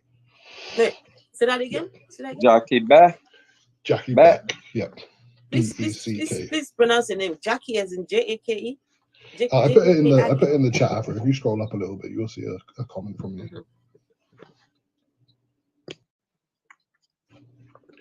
And so she's a woman who was born with this condition, and she's been very open with her struggles to try and highlight it so people are aware of it. So it definitely happens, and she's one of a few people that this has happened to. So it's kind of like maybe you don't understand that this happens, or maybe you didn't have the knowledge that this happens, but it most certainly does.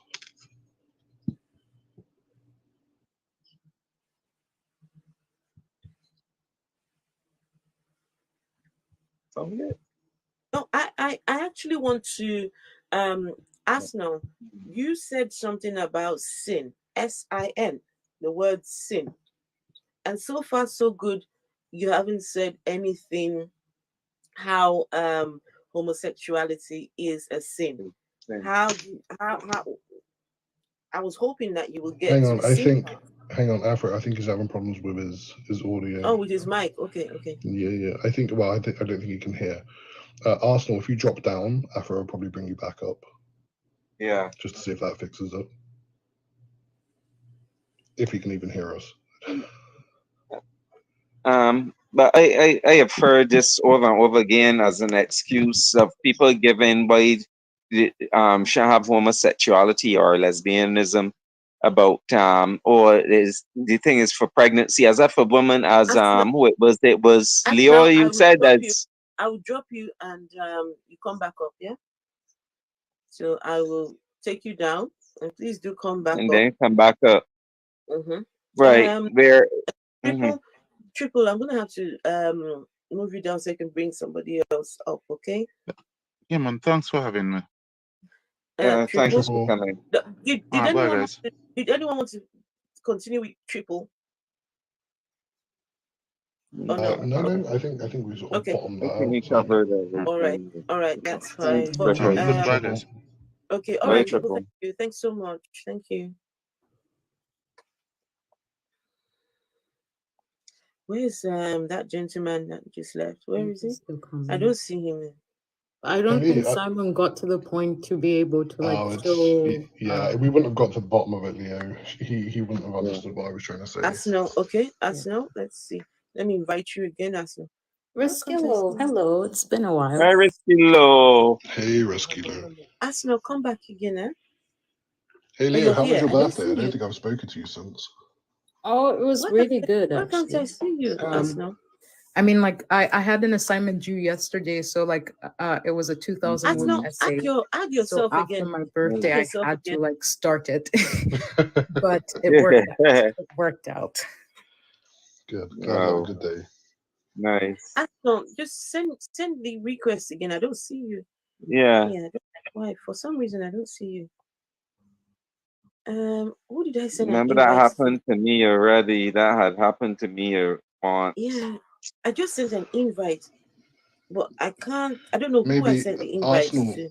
Arsenal, if you completely close TikTok and relaunch it, and then come and find the live, relaunch the app. But I wanted to also say something because this has been something cool that's happened. So I've met someone from Kuwait where I used to live. She's a trans woman. She's younger than me. She's just turned 18, and we're trying to get her out of the country because her parents found out through the school outing her. Oh Not good. no. It was really bad last year. They made her go to conversion therapy. They made her take testosterone so that she could appear more masculine. So we had a GoFundMe account, and she's been working on Twitter, like posting the link to so many people, and she's gotten 1,500 pounds in donations. So very much soon she can at least get out of, like, she can sneak out of the place and be safe. Like, That's this is good. how serious it is, like for people in unsafe situations. Like, she just wants to live as who she is. And I think they also forget that. Is there a link to the? Okay, maybe Yeah, that might be too much. I can send you the link. But the goal is in case anyone's interested, you know. Oh yeah. Let me I'll bring it up in a second. But Every little helps. Yeah. Okay. Phil. Yeah. Arsenal may not be able to join us, but he's listening to you. He says he's listening to you to continue. Right. I think it's his network. For some reason, I'm not able to. His network. Yeah. It's not But what was know. I saying? No. Oh gosh. Right. So as we were pointing out, there are issues where you have both male and female that cannot get pregnant, right? Because of something. And it's by the way, pregnancy is difficult. It is hard for a couple to get pregnant. They have to have real frequent sex. Some persons tend to be, on average, able to conceive kind of quickly, but I think if I remember statistics correctly, is 25%. 25%. What? I think it's a little under. That can get pregnant. That can get pregnant, right? But it's not that easy, and in biology, and I'm learning this now too. You have different species of animals who have homosexual, gay, and gay relationships, right? And some species are intersex. Some can change sex depending on the situation. It is not going against nature. This is what you will expect for nature being made through evolution. There's not no black and white, and there's continuum. You have continuums, right? So when I know if people are being misinformed, or some persons don't really do the check and reading because they are on the internet. It's there from medical sources on the internet, and biology, behavioral biology. There's a book called Evolution's Rainbow. I will suggest anyone who wants to understand gender, sexuality, etc. Get that book from Amazon. It's in Audible too, right? And it's a behavioral biologist. Evolution's Rainbow. Evolution's Rainbow. Force Valkyrie. A very good biologist. A very good biologist, science educator. He suggested that book, and I am listening to it, and it has opened my eyes to a lot of stuff, which I kind of expected, because this is what you expect if evolution occurred, which evolution has occurred. So it's not this black and white. People need to understand that, and even with like the trans persons, it's not that they choose to be a woman or choose to be a man. It's what there's a name for, is gender dysphoria, where they suffer gender dysphoria. male, let's say a male, for example, a male, a person born with female parts, but their neurology is more of a female, a woman, sorry, right? So then they suffer this dysphoria because they don't feel right in their body, in the body that they have. Same thing for a woman who, a man body, but have the neurology of a woman. Okay, so people need to understand, stop, please, put your biases aside, your feelings aside, find out what actually is going on, find out what medicine has found out, find out what biology has discovered through research, right? Because a lot of people, you need to educate yourself, and there's no reason why you can't educate yourself. The internet is there. There's good information. Look for reputable research sites, science sites. There's no need for people now to be quote unquote ignorant. There's information, and then coming up on platforms and saying no, it ain't so because you feel it ain't so. Truth don't care about your feelings. The truth is what the facts are. Do the research. That's what you do. And forget the religion. The religion is archaic. It is not based on science. And then you are disparaging and causing serious trauma to children, to people, and then coming up and talking about agenda. They don't have an agenda. They want equal rights like anyone. And if they want to dress in female dress, so what? If they want to dress in male clothes, so what? Women wear pants. Men wear dresses or skirts too. You don't see the Scottish? Come on, people, man. Get real. And stop disparaging persons. It is not nice. You're creating trauma. Serious trauma. And also, just there's a book. A lady that I interviewed on my YouTube channel.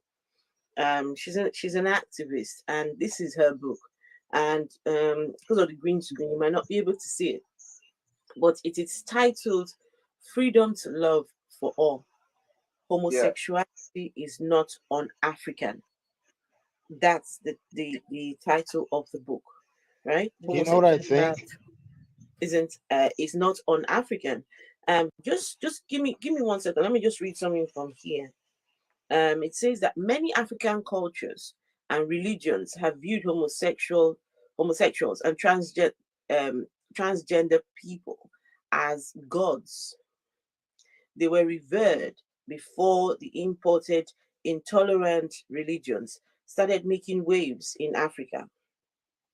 It was the advent of colonization and the import of foreign laws like sodomy law, which brought homophobia and intolerance into many African societies.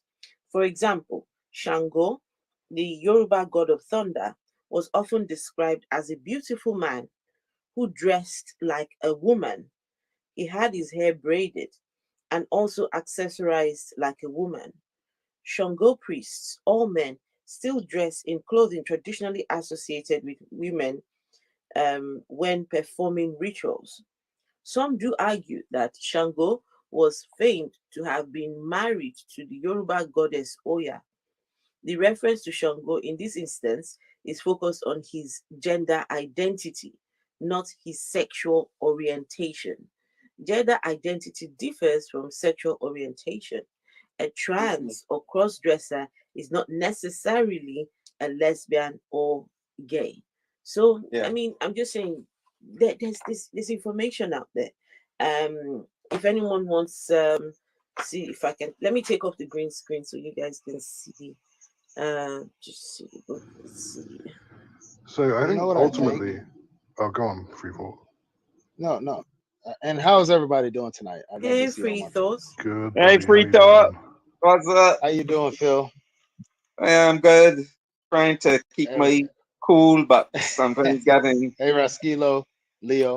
and I think what ends up happening is in a society we stop looking at people as people and we look beyond ourselves. That's what we do wrong.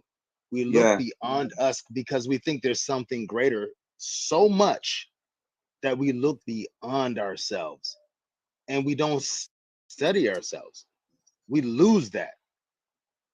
And we don't look at us as individuals, as individual people having differences. We don't do that anymore. We look to something greater and beyond the cosmos. You know what I mean? Yes, Leo. I think that's where we go wrong. That's the sorry guys, sorry. Leo, that's the book right there. I couldn't for some reason can't turn off the green screen. But that's the book by Yemisi Elesomi, Freedom to Love. Right, EMZ. Quite cheap on Amazon. Thank you, Leo.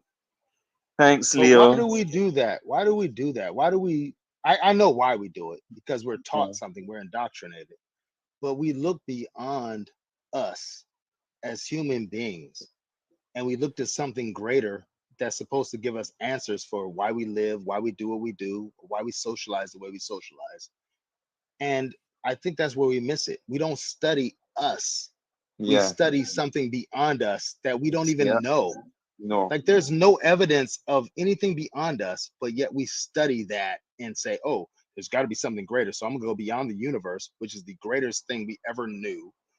And we say, okay, let me study that. And then people come up with books, and then we go about the books that a man made, and then we go right back where we are, which is totally wrong. It is non-scientific, and we end up in a jam. Yeah. Here's the thing. And that's traumatizing people, and that traumatizing our fellow human beings in serious ways, and then sending them to convergent camps because they're the children exhibiting homosexual actions or having feelings for the same sex, and traumatizing them, and then causing some of them to commit suicide. And then say, "Oh, you see, it's because of that." Go ahead.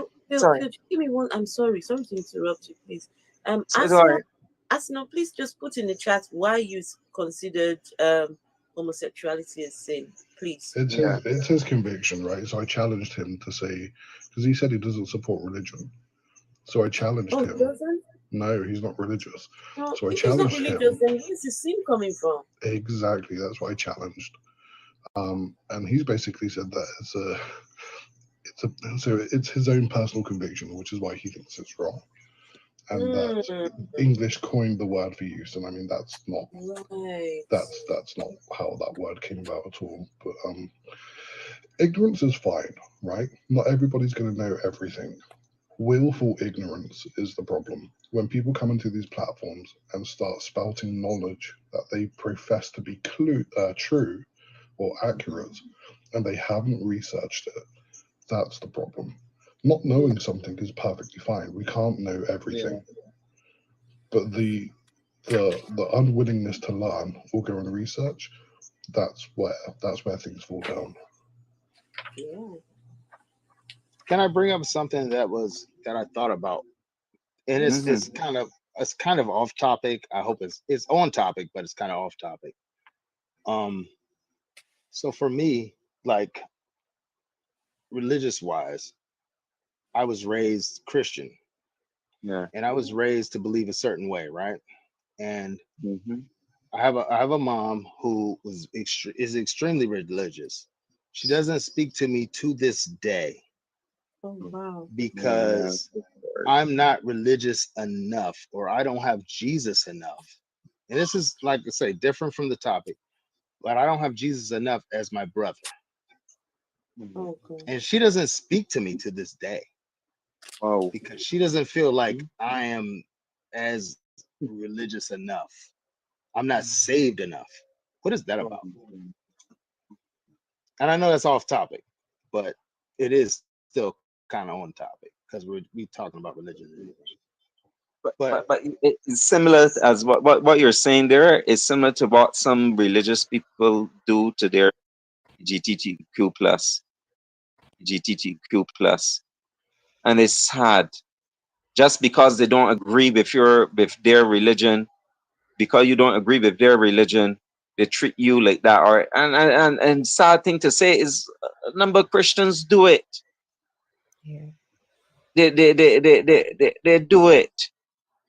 And Phil, And I'll tell you this. That's so true to what you're saying. I have a brother who she's very close to, extremely close to. And I asked her, I said, why are you so close to this brother than what I'm close to you? Yeah. And she said, because we have Jesus. Oh my I God. literally What? accepted Jesus based on everything my mother taught me. And I really went into it like on my own. Like people always say agnostic atheists, oh, you never knew. No, I literally thought I had an experience. Like literally, right? And she told me we were all together one day. And she said, because we have Jesus together, and because his Jesus is like stronger than my Jesus, or what she perceives. So they have different Jesus. That's what I'm saying, Raskilo. It's like she's basically saying, and to this day, my mother doesn't speak to me. And now she doesn't even know that I'm agnostic, or I'm really leaning more to just atheist period. But I mean, literally, she told me that because we have Jesus together, that's why we're closer. And she told me this as her own child. Wow. These are things that people don't know that happen in these religions and in these experiences.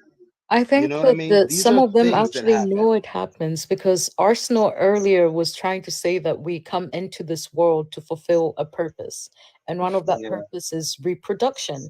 So I got something for you, Leo. I got something for you. You know what my mom said too? What? I said, Mom, I said, what is your purpose? And my mom had a lot of kids. You know what she told me her purpose was? To have a lot of kids.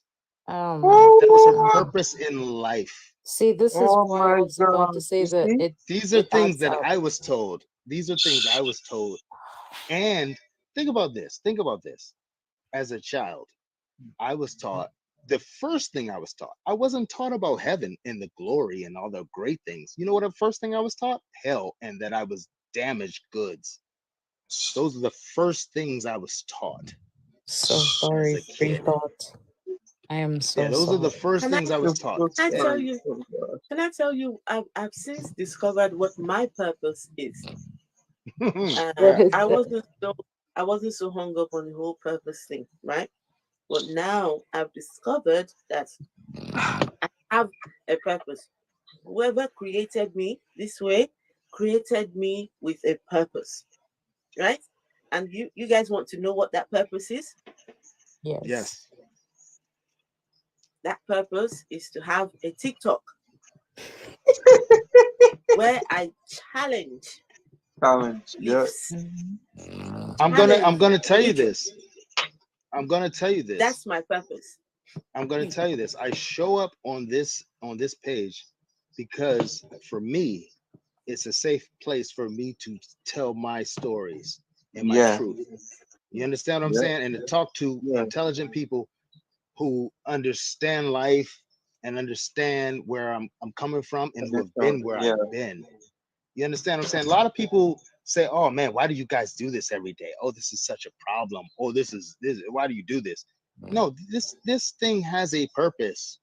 Yeah. It is to help people like me who have gone through a traumatic experience, a religious traumatic experience. And don't get me wrong, I didn't leave Jesus and religion because of what I've gone through. I looked at it myself. I've been in it. I'm 48 years old. I've been in it probably 45 years of my life. Well, not even 45, maybe 40 years of my life. Yeah. Because I walked away from the church knowing that was bullshit, right? Yes. Knowing that a lot of the stuff they were saying was bullshit. 1720 on YouTube. Yes, Aslan's back. Aslan's back on now. Right. It's managed to come back on. Sorry, Yeah, sorry to interrupt. Hold on. I interrupted. A free thought. If you just finish your statement. Yes, and you know, I don't have. Think about this as agnostic atheists. You don't have a lot of support in life because most of the people you know, and most of the people you surrounded yourself with are religious people. Religious, yeah. Most of the people you grew up with are religious people. Most of the people you interacted with are religious people. And so when you find a group of people who are like thinking for themselves, which is what I do now, I think for myself. I don't listen. People can tell me any bullshit. I don't care. I listen for myself. And when I find like-minded people, I try to surround myself with like-minded people, you know, or get in those groups and those, you know, sections where I'm like, okay, people are thinking for themselves. You can be religious if that helps you, that's fine. But for me, my life, I grew up literally from zero to where I'm at now around religion. And Christianity was the biggest thing. It wasn't Islam or anything else. So if I say things about Christianity, people say, oh, well, you don't talk about Christianity. That's what I grew up in. So that's what I know. I don't know your religion. I don't know your form of theism or your God or any of that stuff. You know what I mean? And I surround myself with people who are scientists, people who understand things and who are looking for real life truths and things that impact them in this real world. Because this, for me, this real world is all we know. This is all we have. And the only eternal, if you want to use that term, eternal thing that we know is the universe. If you go beyond that, you're just making shit up. You're just making shit up. Absolutely. And until you realize you're just making shit up, you're just in a fantasy, in my view. You're just making shit up. You know, and I can still be a good person and I can still love my family and still raise my kids and do all of those things without any presence of any deity, false deity, you know what I mean? Or something somebody made up. That's all I'm saying. Thank you. Nice. So I love these conversations. That's why I told Afro, I love you to death for having this platform. Phil, you're my big brother. You might be younger than me, I don't know, but no, I'm older. Okay, because you're a smart man, and people in the comments talk shit, but I'm like, you're just talking shit because this dude knows what he's talking about. You know what I mean? And I listen to you guys. I listen to you guys on multiple topics, and I'm just like, man, these are people who are thinking for themselves, and that's what we got to do as people, you know? Yeah, definitely. And thank you for finding us. And guys, this is the thing. Thank you, brother. This is the thing. You too, bro. You're hardcore, bro. You see, when I think about my journey, I think about my journey out of religion, right? And I think, could there be anything at all that could ever make me religious ever again? And nothing. There's absolutely nothing, right? Now, when I was in this religion, we're told that our church, the congregation, the set of people, these were the heaven-bound people. Anything outside of this, there were sinners out there. You are of this world, but you are not a part of the world. You are to behave as though you're here, but you're looking forward to going to heaven, right? And so I know more about Christianity as an atheist. A lot of things I know about Christianity, I found out as an atheist. Because when you're in this, they keep you in that bubble. They keep you locked in to what pastor is saying to you, to what the preacher, right? They only want you listening to them.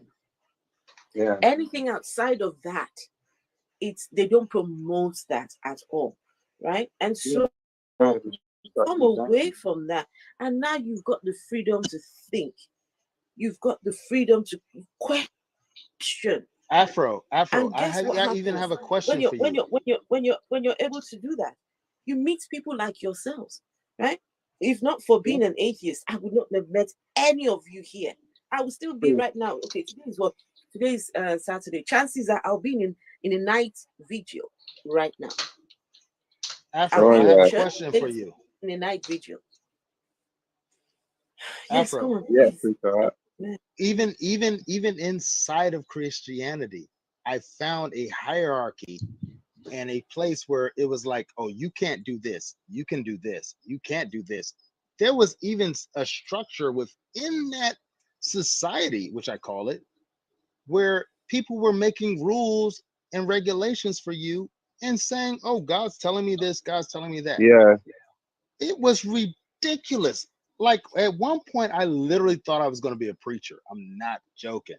And people within that society were like, nope, you got to do this, you got to do that to do it, you got to do this to do it, do that. It has been man the entire time. It has never been a God. That is just made up bullshit. It has never been a God that's been running things. It's been man saying, oh, I'm the leader, you have to do this, you have to do that, you have to work this for this many times or do this for this many years, this dot.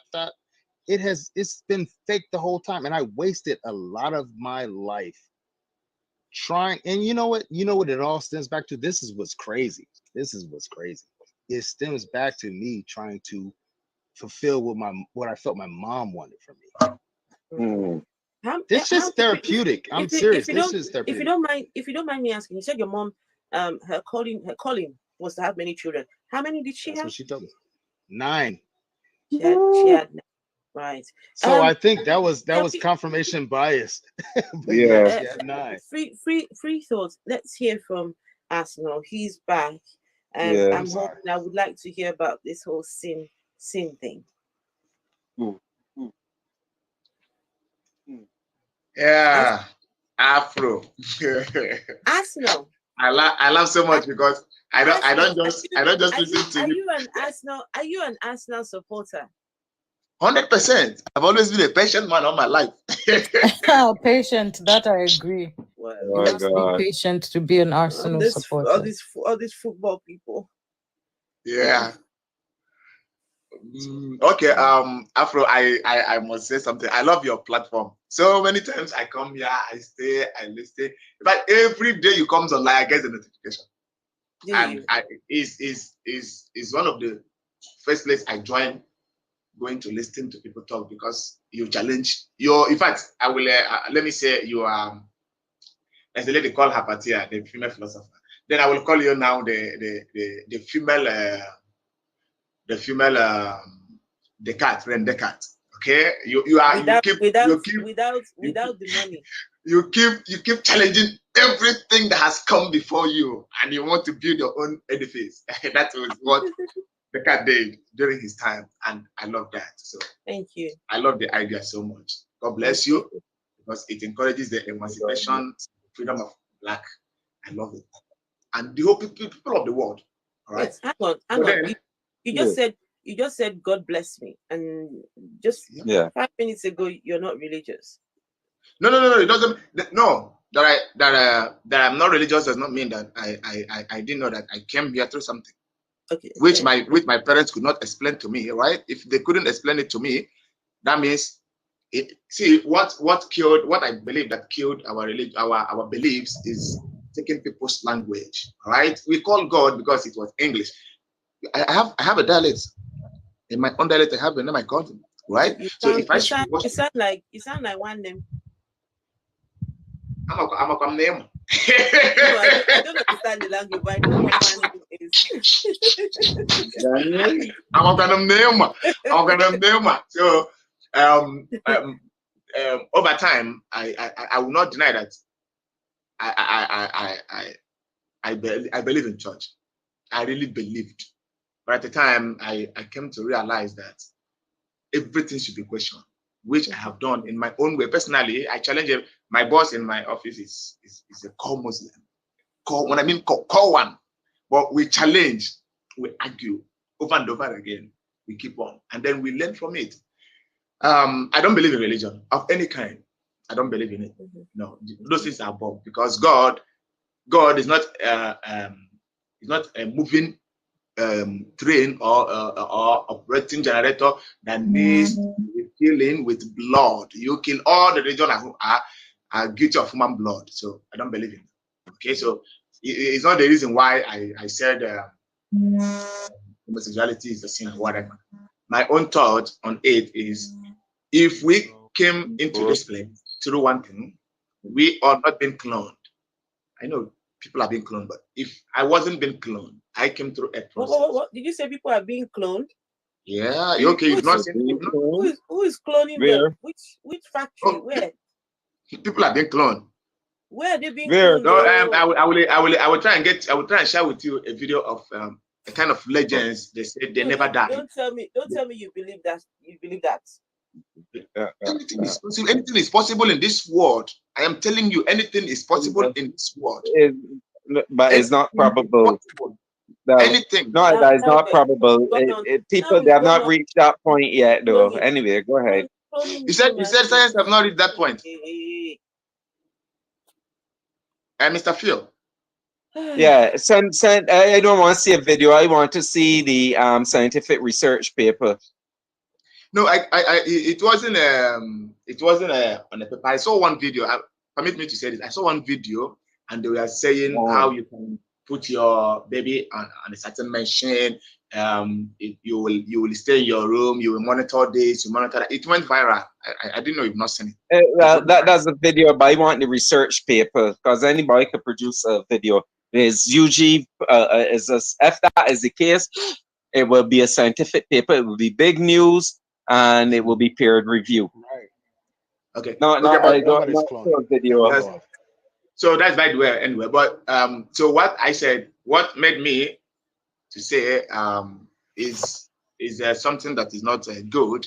Let me not use the word sin, because originally the kind of many believe is a religious word.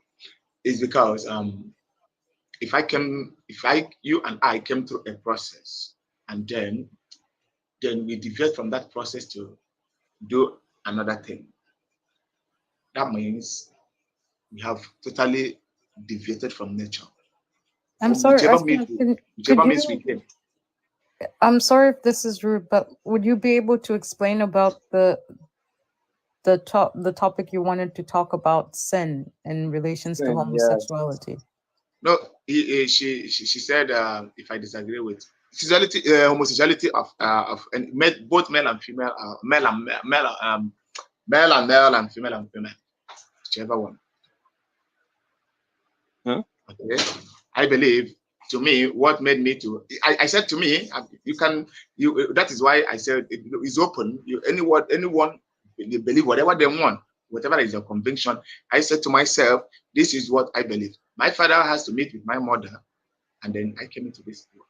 And I have met with my wife, and then I'm having 2 babies. All right. So if maybe we didn't meet, those kids will not come. All right. So if I had maybe, okay, I don't want to continue with the process I came. I want to continue with. I want to have live with my fellow woman. My fellow man, all the rest of my life. What will happen? If it's your choice, first you would. Phil, could I quickly say, because I can't say it from a scientific. Okay, go ahead. Go ahead, Leo. I mean, it would be your choice if that's what would make you happy. That's the most important thing, that it's consensual. I'm glad that you said that living coinciding. Your partner is about how you're attracted to each other, but also if you want to live together. And also, secondly, when you talk about it's true. If you and your wife had not met at that exact time, and I'm not gonna say anything, but if you had not done things, you would not have those exact children, even if it would have been at a different time. And I know this might sound as if I'm just trying to. Sorry, I know I'm a bit naughty. Sorry. No, it's okay. I know this might sound as if I'm just trying to win my argument, or to make it sound as if I'm just trying to shut you down. But genuinely speaking, because I would have never known that I'm alive, I would have not minded at all if my parents decided not to have me. Actually, my mom told me a story that she was very ill for the first 4 or 5 months of her pregnancy. And being honest, if it was too much for her, I would hope that she would have taken care of herself and not had us, because we wouldn't know. Like, none of us would have known that we were ever alive, that we've ever experienced any of this. So, and she was there already. So honestly, it wouldn't make a difference. But I get the sentiment. You're a parent. Like, I would never understand, at least for now, no, actually, I'll be honest. I'm never going to be a parent. So I'll never understand what it's like to be a parent. So I can understand that sentiment. But when you're looking at it from a logical point of view, if you had never had those kids, you would never know who they are. And they would be fine because you're the one who's here now, if that makes sense. Yeah. Okay, and another thing is, like I said, like if I had decided to stay with I have decided to stay with my fellow man, and my wife had decided to stay with another woman, or my parents has done that. Either way, there wouldn't have been me. There wouldn't have been someone I will find attractive. Even me being attractive to my fellow man, if the parents of that my fellow partner as a man or as a lesbian, if the parents has choose before us, because things happen, at every stage, at the consciousness of everything, every stage, every level, every time, time and season. Like the season that existed, the first generation, if they had not given birth, they wouldn't have been me. The generation that gave birth to my wife, if they had not done whatever they did, they wouldn't have been her. All right. So then, if let's assume I am a gay, and then the generation of my father choose to be gay, and they didn't give birth. Can I ask a question? Can I ask a question? How come? How can there be people for me to? How can there be someone for me to love? Can I ask a question? Yeah, go ahead, Free Thought. There are 8 billion people on the earth. Do you think out of 8 billion people, all 8 billion are going to make the same decisions that your parents made? No. So why does it matter?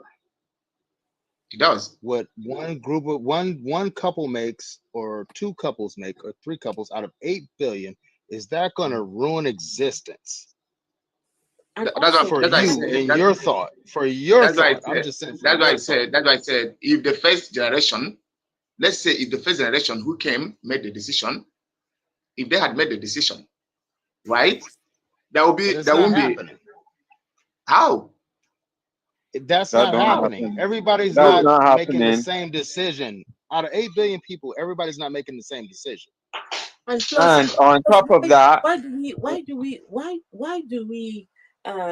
worry so much about what's happened in the past, things that we cannot change, right?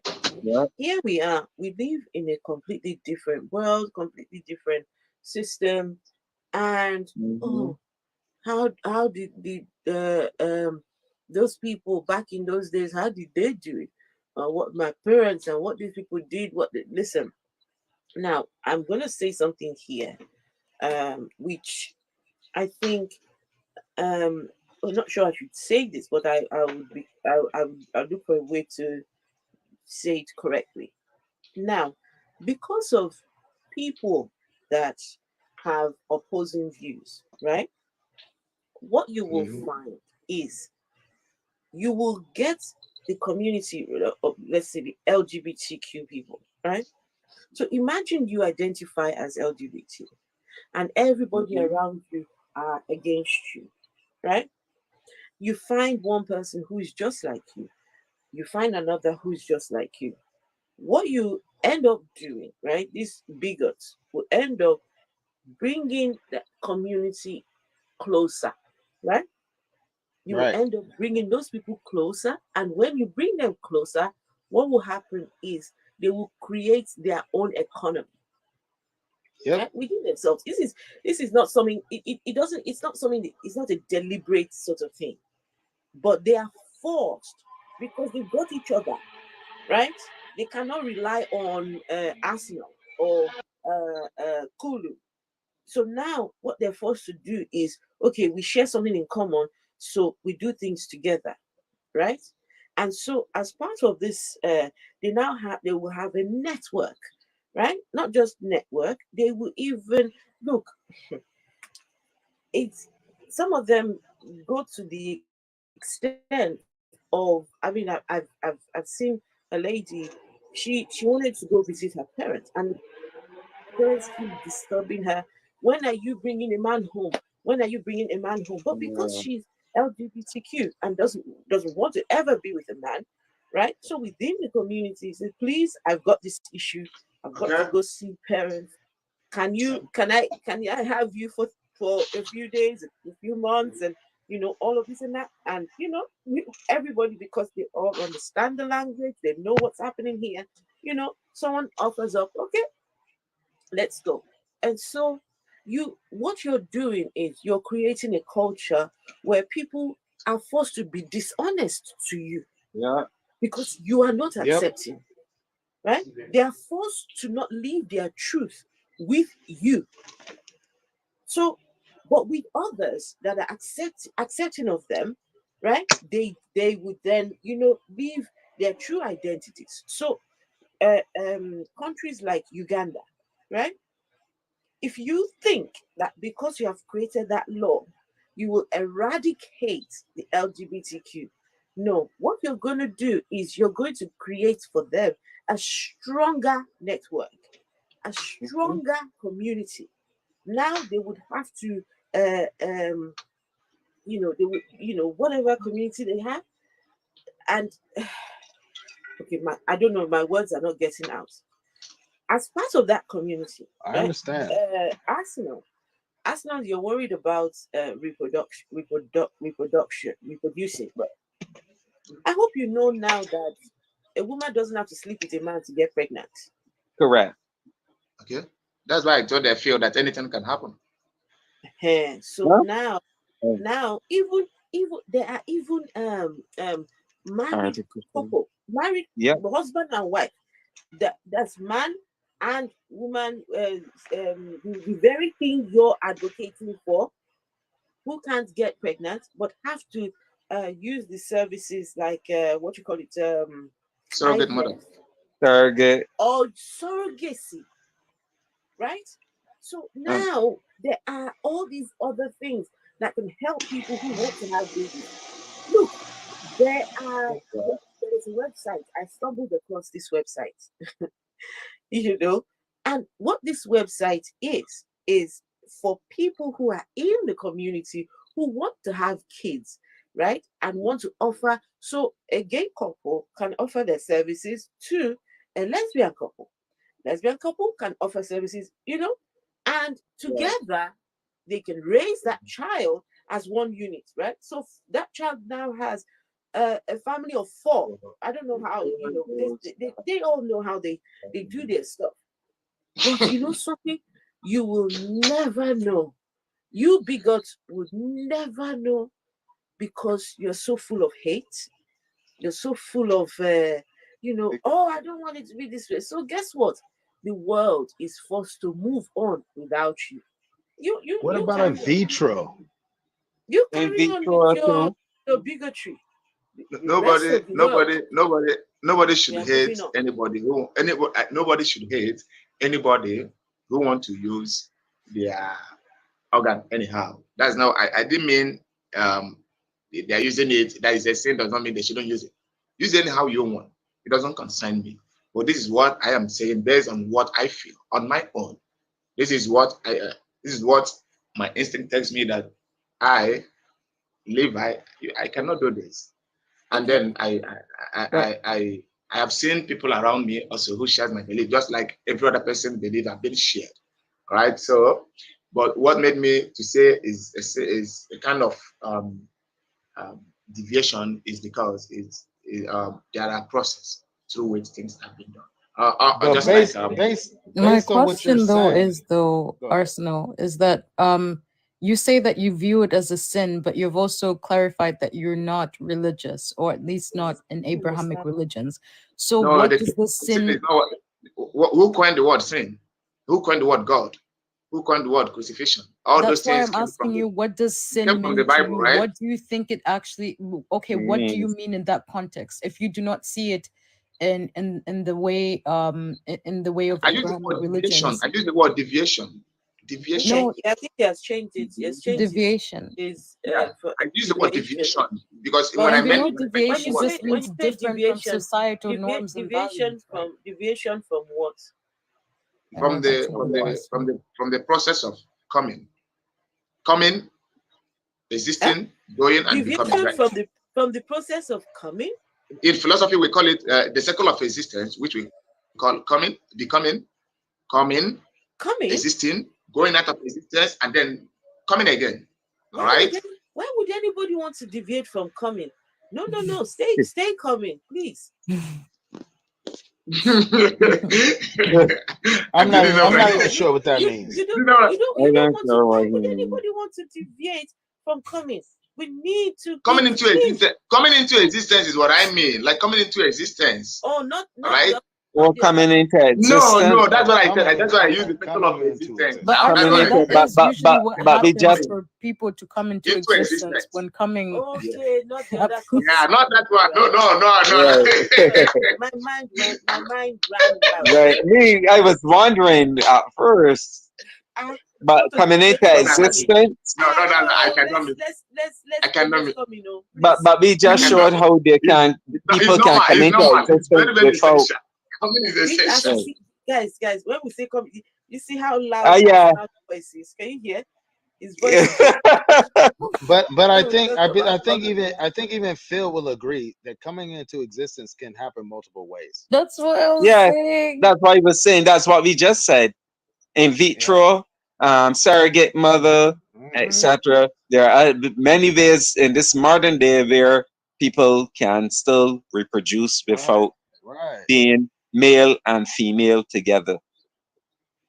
And therein defeats the argument arsenal. Defeat your argument about that it is preventing people from getting babies and getting pregnant. That the science defeats your argument. No. Mr. Phil, you know it has been a problem with philosophy and your science. Wait. Yes, I will take it back. Where's the problem? We'll go back to the I just want to ask Leo, have you ever heard T6? Has he ever come up to speak at all before? No, we are mutuals now, but he doesn't. I know you, Debrade, and himself. Three of you now form this little trio. I'm you guys. But my goodness, I'm curious. He's just a comment section warrior. Right? When is T6 ever? I just like the way he just said very consistent. That's what I like about him. Very consistent, but he will not be a moderator on my channel. Simply not. T6, listen. Just like sometimes I don't know. I like you, T6, but my goodness, we're talking something completely different. You just put his comments in there. And what was this last one? God is not a scam. Yeah. God is a scam. God is a scam for sure. Yeah, God is a scam. When Dabiosa is replying to Mr. Phil, you say God is a scam. You know you're a scientist. God is a scam. I know you're a scientist. I accept. It's not just based on science. It's not just based on science. It's based on the Bible. My investigation of the Bible. Also the archaeology, which shows that it is fairy tale. It is not. It is not historical. Really historical. It's like a Spider-Man comic. God is man-made. This come there, I know, is word God. The word God, the general word which is used in English. No, the concept of God. The concept of God is man-made. Yeah. That's what exactly, Mr. Not even the word God is man-made. Even that word God, because it's not really not really a naming noun. It is just what sort of noun you call that? That's a generalized noun, because many people got different names for different gods or god. Exactly, Mr. Phil. Right? Exactly. So it's not whatever the name of that god is, whatever. Yeah. I'm just Is not made up. I'm Made just up. not interested. I Yeah. I live my life God free. Free, yeah. And people ask, what's the purpose? Is that what is the purpose? What's your purpose?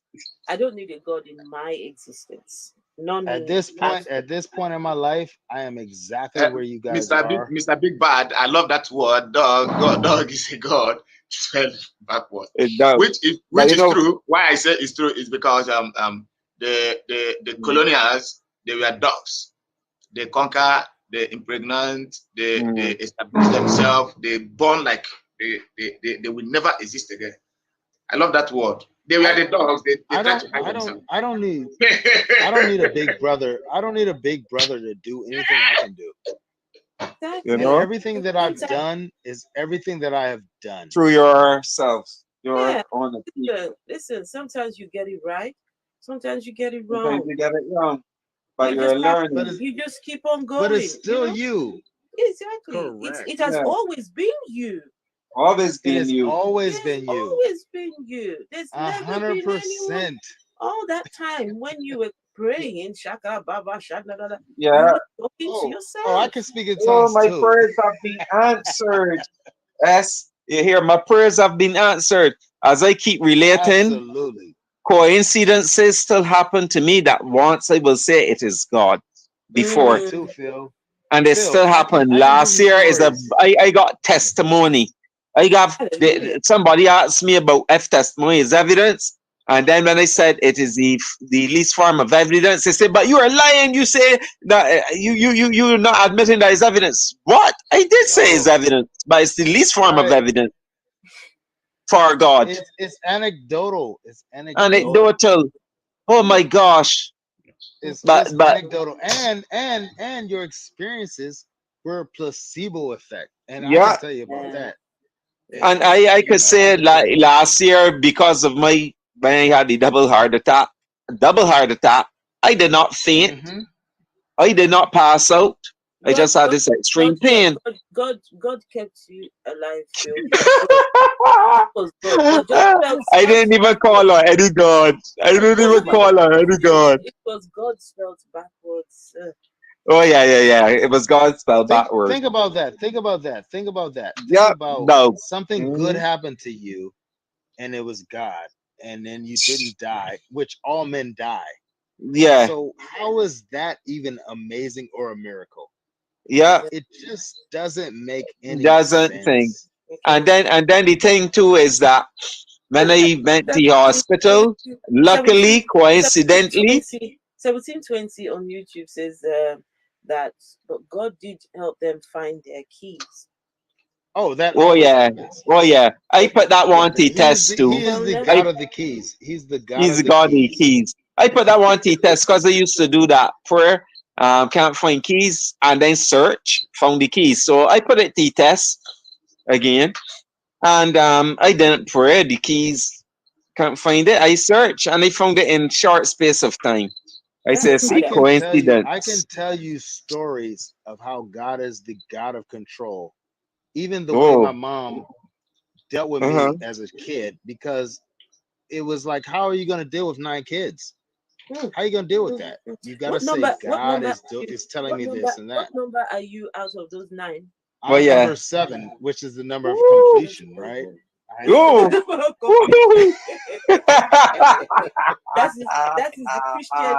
is the Christian lingo. 7. Absolutely. I know all of it. And I'm telling you, literally. So think about this. Yeah. Every day I grew up, every day I was quoted this scripture. It was Ephesians, I think it's 9 and 10. Children, obey your parents. Obey your parents, for this is right in the Lord. Honor thy father and mother, for this is the first commandment with promise, and it will be well with thee, for thou shalt livest long on the earth. King James, Yeah. right? Yeah. So I learned that Most as a of kid. the Old Guess what Testament. happened? Guess what happened when I turned 18? What happened? My mom said my dad was a dog. What? How am I supposed to honor a dog and still live long on the earth? Think about this. These are things Wow. that happen in our lives that we don't talk about when Yeah. you're immersed in a religious cult. Yeah. Christianity is a religious cult. I don't care what Ooh, anyone yeah. says. It It is a follows the cult. Bible. Religion, all religions are a cult. Jesus. Who is Jesus? Like, what is Jesus supposed to be to me? For me, it is. Even if Christianity is not a cult, even if you don't agree that Oh, it's Christianity a cult. is a cult. No, I'm saying even if you don't agree, you can use Christianity to actually start a cult. People have Oh, it's a Yeah. control successfully, mechanism. people It's have control. successfully used Christianity to start a cult, and guess what? It's not going to end. There's only Think going to about be No. this. more cases. Just recently, there was one in the one in Kenya. Oh, People in the yes. desert, almost 200. I don't know how many. 200, More than 100. 200. They think it had gone to 3. And This they was found that this was their organs was missing. a taxi driver turned man of God, bishop, whatever he called himself. I don't know. But as he heard the voice of God, like what a lot of them is claimed to hear, that's why personal revelation is not the best form to say that any God exists. Yeah, Because we me see, too. Me too. I can feel myself. It's time to log out. I'm actually tired. oh I yeah, have yeah, something yeah. else to say real quick. My mother is 75, 6 years old. She said she cannot die until all her children are saved. What does that mean? Oh no. Oh boy. And all of us thought we were saved, but we weren't saved to that level that she thought one of her kids were. What does that mean? Mm. Oh Hmm. God. And this Don't is what don't she believes. And yeah. I will give you even a couple of more. And this is, personal, but whatever. She said, I won't die till all of my kids are saved. And wherever I go to live, they have to have a Bible study, etc. Like literally, this is what her life is based on. Wow. This is what her life is based on. And the I save that I feel thought you. I was, was never good enough to the save that one of her kids was. And she told me she was closer to that kid based on the fact that he knew Jesus better than I did. Told me this in plain talk. See, people don't Wow. realize these are the reasons why we have these discussions and why we have these conversations. Because what happened to unconditional love? Love, yeah. People doesn't mean anything. that put all these little rules for their kids. How can doesn't mean anything. They're not loving their kids unconditionally, especially those ones that come and say, you ask them, if your child comes to you, Mom, Dad, I'm LGBTQ, what will you do? Yeah. Oh, I'm disappointed. Kick them out. Or send them to convergent therapy. I'll give you a caveat. I bet you this may blow your mind. It might not. The kid that's in my family, I don't know this happened. Well, I won't even go into it. But I think something happened to them in the church. And I think you know what I mean? So it's really, really, really weird. Something you want to like and said. That's what you're telling me. Yes. So religion is a problem. Let's know you might in our society. I've muted him. Yeah. Religion is a problem in our society. It's a problem. It's Yeah. a big thing, and it's a problem in our society. It's Right, a yeah. huge problem. Hindrance. Yep. Well, guys, Yeah. listen. But As much as I love you all, yes, love I know you you gotta too. go. some of us Some of us unbelievers, we've not got God to keep us awake all night long. You know, all night prayer meeting at all night. We've not got the Holy Spirit to keep us awake all night long. So we have to do an all night prayer meeting. I can even have conversations about that too, but I won't tonight. Auntie, please. Free thoughts. We need to. I think what we will do in the next few days, we will do just a live, just people sharing their experiences. Yeah. I really want to do that because it's not going to be a debate. It's not going to be no debates at all. Just because between you and Phil, I feel like it's a safe place to talk about stuff that we've been through. Yeah, and I love that. You know what I mean? And can I fill them in on Monday? The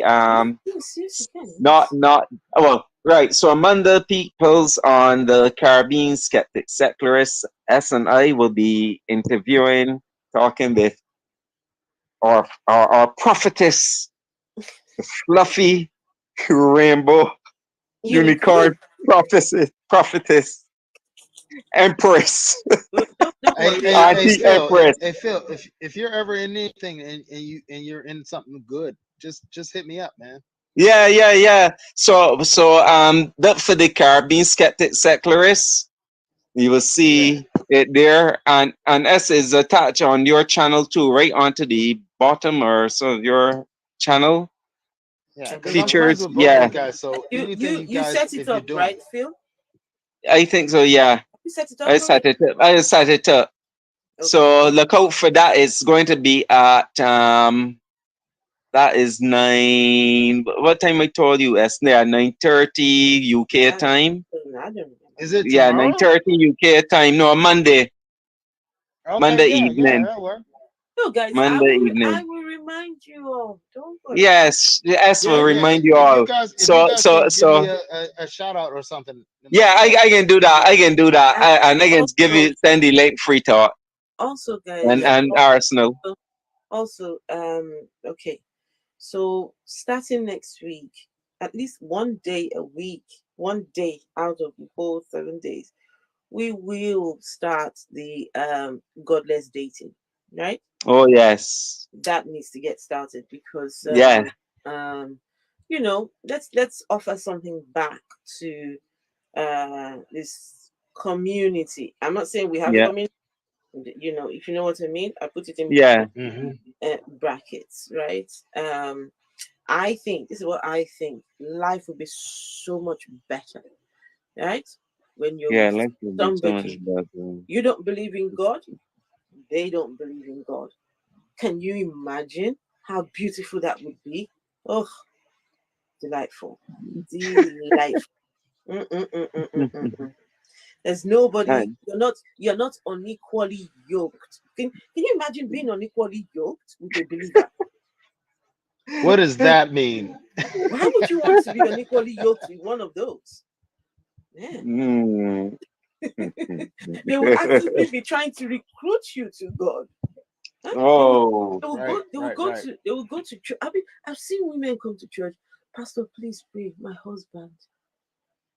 I've done everything. I fasted. Yeah. I've prayed, but he goes to club. He carries women. He does this. He does. And Pastor will say, "Don't worry, my sister. Let's keep on praying." The Lord. But all of that is based on a misogynistic view of life.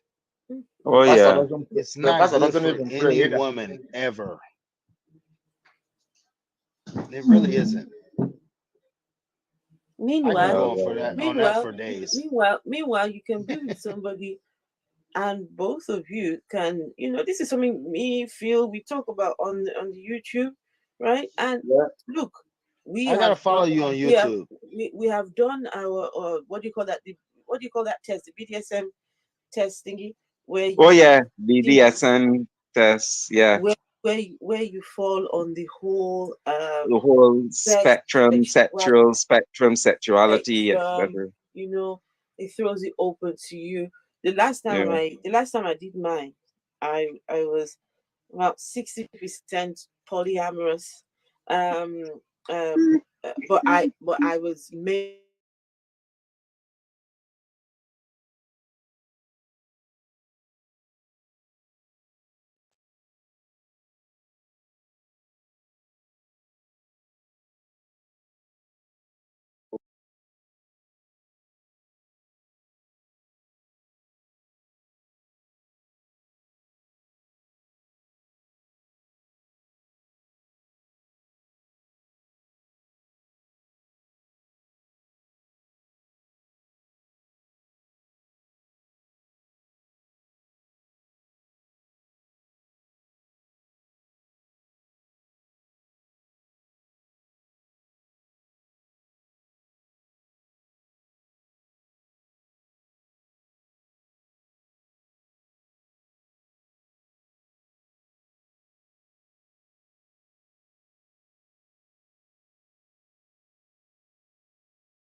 All true.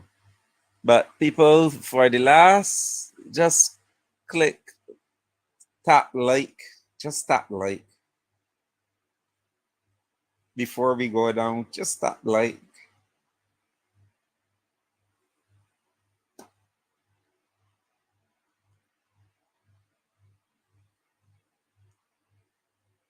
Yeah.